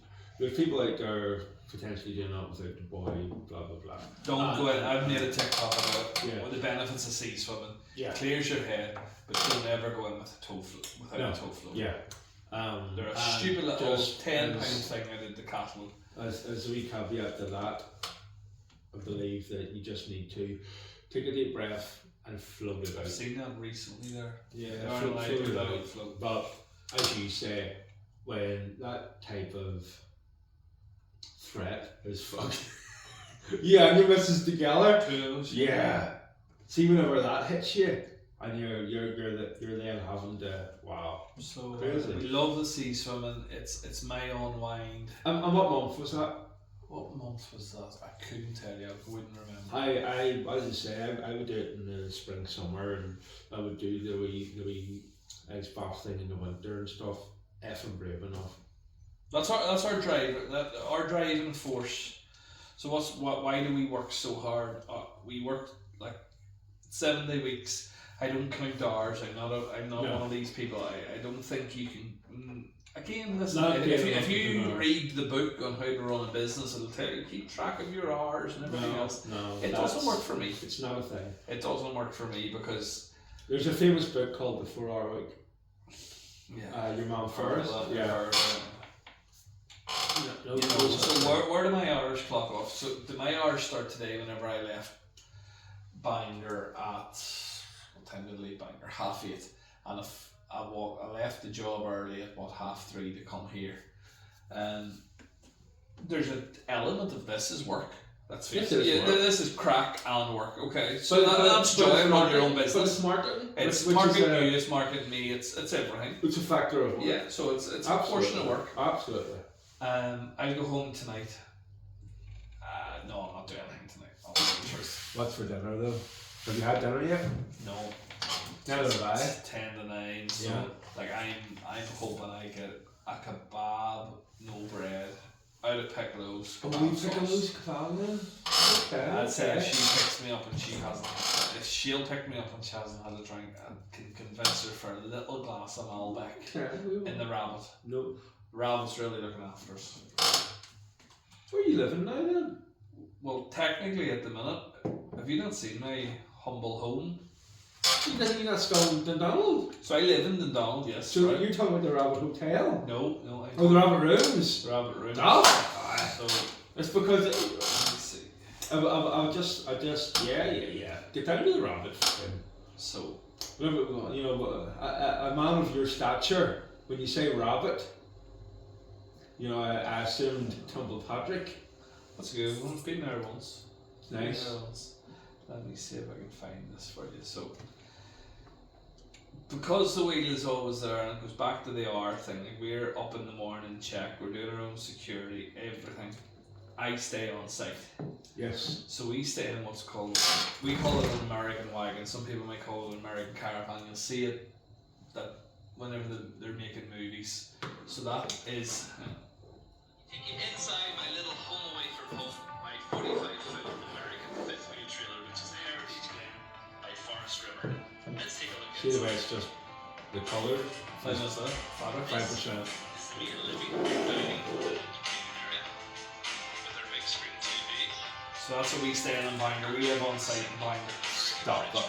So that's as nice as home. Inside here to the left is the kids' bedroom. Sleeps two, top and bottom. Call down anytime and see it. We love showing people it because Here on the left we have the bunkhouse. there's an unfortunate image around the wheel and Fergus and stuff like the gypsy. And we're aware of that. So whenever you see caravans and you see Fergus and stuff, it happens. Master We bedroom. can call that. It's fine. And that's I'll invite okay. people in. So this is where That's what we're saying. That's what I'm going home to tonight. I'm a new tour with the big whale. If I stay with the big wheel, we'll live in this. Oh man, I love that. So let me take you inside my little home away from home, my 45-foot American fifth wheel trailer. Call which down is the anytime, Heritage bring the wife, Forest kids. River. We love showing people around that. Now the company bought it, of course they did. Of course you did.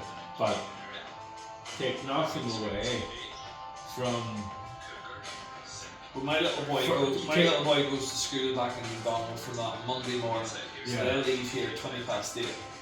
He doesn't miss Yeah. school. but take nothing away from the kid that grew up in Oldham and the man that grew up in Dundonald who now frequents this caravan while he manages his Ferris wheel. Come on, God, stop it! Still have to take the shit out in a bucket. I love it, mate. So, here, So let me take you inside. this is going to be our last cheers, Good. and then Can I text my wife to come get me? you're going to text your wife to come get you. You're going to go to the Rabbit for a bite to eat. Oh, sure, not be any food in there now, but like, I'm hoping to get a glass of Malbec. She'll want the debrief from here, Yep. and she'll hopefully treat me She'll to treat you. a Piccolo's kebab. You can't beat the Piccolo's kebab. Because you're a wee salt of the earth. I'm going to say until next time to anybody that even watches this, and anybody that does watch it, I appreciate it, and I'm sure this gentleman does too. And believe it or not, I'm creating this for a little bit of fucking entertainment for ones back home watching it, because I'm guilty as everybody. I don't give a shit about what's on TV anymore because it's all fake. I love real stuff, and you can't you can't deny This is real. was This is a real conversation, Gareth. this is why I put myself on this. I Yeah. watched a couple of them. It's very real. And genuine and authentic, and I would love to believe that, as I said to you earlier, I fell in love with the idea that your net worth is in correlation I love that. to your network. So you've told me a saying tonight. I love that, Yeah. and I've told you the gold and silver. Oh, you told me. You'll use that. Yeah. You'll use that. So let's just end it there, buddy. Yeah. It's good fun. It's good fun. Well, Yeah, it's because it's fucking genuine and real. And there's no other way to do anything. That's how I live my life. That is the like- truth is more fun than fiction. And Trying to be somebody you're not. yeah, it's you'll fall apart at some point. Yeah. So we're done. And I'll be all cliche now. Please subscribe. Yeah. Hit that subscribe button. Hit that subscribe button. Hit that subscribe button. Comment. Do it like them YouTubers. We're YouTubers now. Hit that subscribe button. Really helps me out a lot. And Until the next time. share. Until next time.